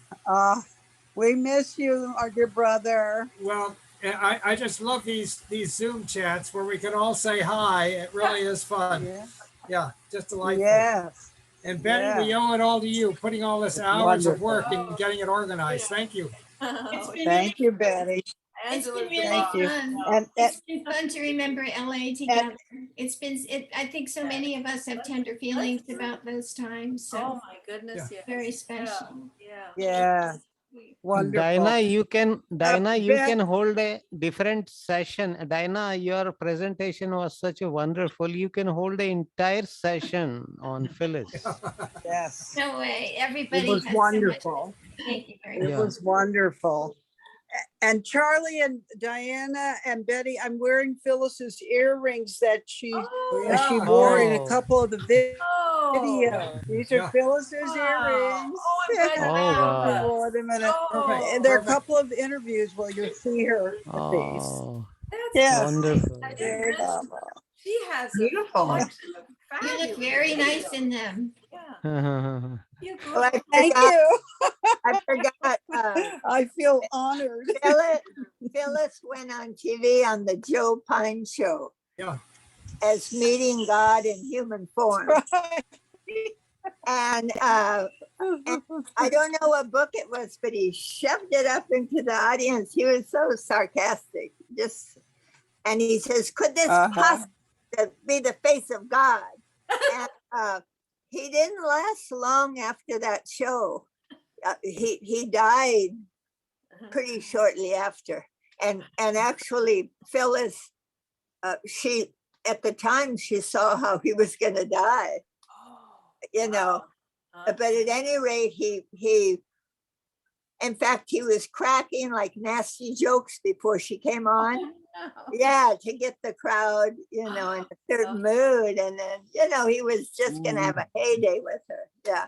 Anyway, she was very brave to go and Joe show. One of my favorite. Yeah, and one of my favorite parts about that. He was already in a wheelchair. Yeah, one of my favorite parts Go about ahead. that Go story ahead. was that he did that, putting the Baba's face out there and saying that, and then that was his last show. However, they weren't expecting him to be ill, and so therefore they just kept rerunning that last show over and over and over again. So every night it was continuous. That was the last thing that he had to give, which I thought was very, it was sort of a great thing. That was his last gift to the public. What was that? I didn't know that. What book did he shove into the? I think it had I think it was God Speaks or something like that, but or a picture of the Awakener, one of those. But it was just pushed. It might have been a "Don't worry, be happy," but it just pushed it right at the thing, saying that but it was one of those. It was a wonderful moment because that was his last thing, and even by hook or crook, Baba always says he gets someone, and this was his last thing he was giving to the public. And yet he didn't realize it at the time, but then that's what was played over and over for a full week because they're waiting. They kept thinking he's going to come back, and he never came back. Yeah. And he said Baba's name. Yeah. Lucky man. and introduced him on live TV. Yeah. So that was really, it's well done. Yeah. Wow. I'm just thinking about when he passed, he had heard of me, her Baba said his name. Yeah. Couldn't hurt. Yeah, couldn't hurt. I remember one of the last meetings, Phyllis's meetings, she had everybody writing postcards. Was it to Joe Pine? I can't remember. Or saying, yes, we want to have Mayor. She was kind of an activist that way. Like, everybody get your postcards, send. It was something like, I think maybe to encourage the station to run the show or something like that. Yeah, I remember that. Well, thank you, Betty. This Thank is wonderful. everybody. Thank you. Wonderful. Okay. Oh, wonderful to just hang out, boy. Betty, this is so fabulous that you did this. Thank you from the bottom of my heart. Thank you so much. The Zoom Betty, there's so much yes, potential. Betty. There's so Betty, much you are potential. wonderful. Yeah, Betty, everybody. you are wonderful. You Yeah, wonderfully you conducted. Let's do it again. Always, I love Betty and Ruthie. They so nicely they conduct. Yeah,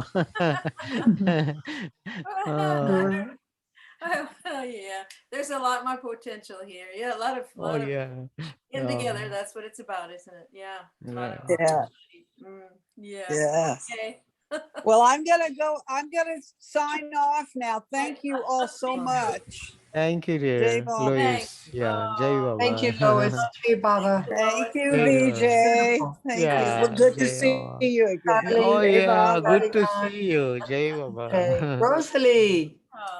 Rosalie, thank Hey, you. Rosalie. Jai Baba. Evergreen Diana. Rosalie. Diana. Yeah. Jai Baba. All right. Jai Baba. Onward. Thank you, Betty. Thank you, Ruthie. Your video was wonderful. I'm gonna learn. I'll learn how to do it. No worries. Jai Baba. Jai Baba. Jai Baba. Jai Baba, Ruth. Hi, Marcia. Jai Baba. Marcia, Jai Baba. Oh, Hey, Baba. are Good you seeing you. Is that you, Barbara? Are you still on the phone there? Somebody is. I'm on the Yes, phone. I am. Okay. Yeah. Oh, come back, Barbara. Oh, Jai Baba. I frequently hear. Okay, I'll recognize that 303. That's you.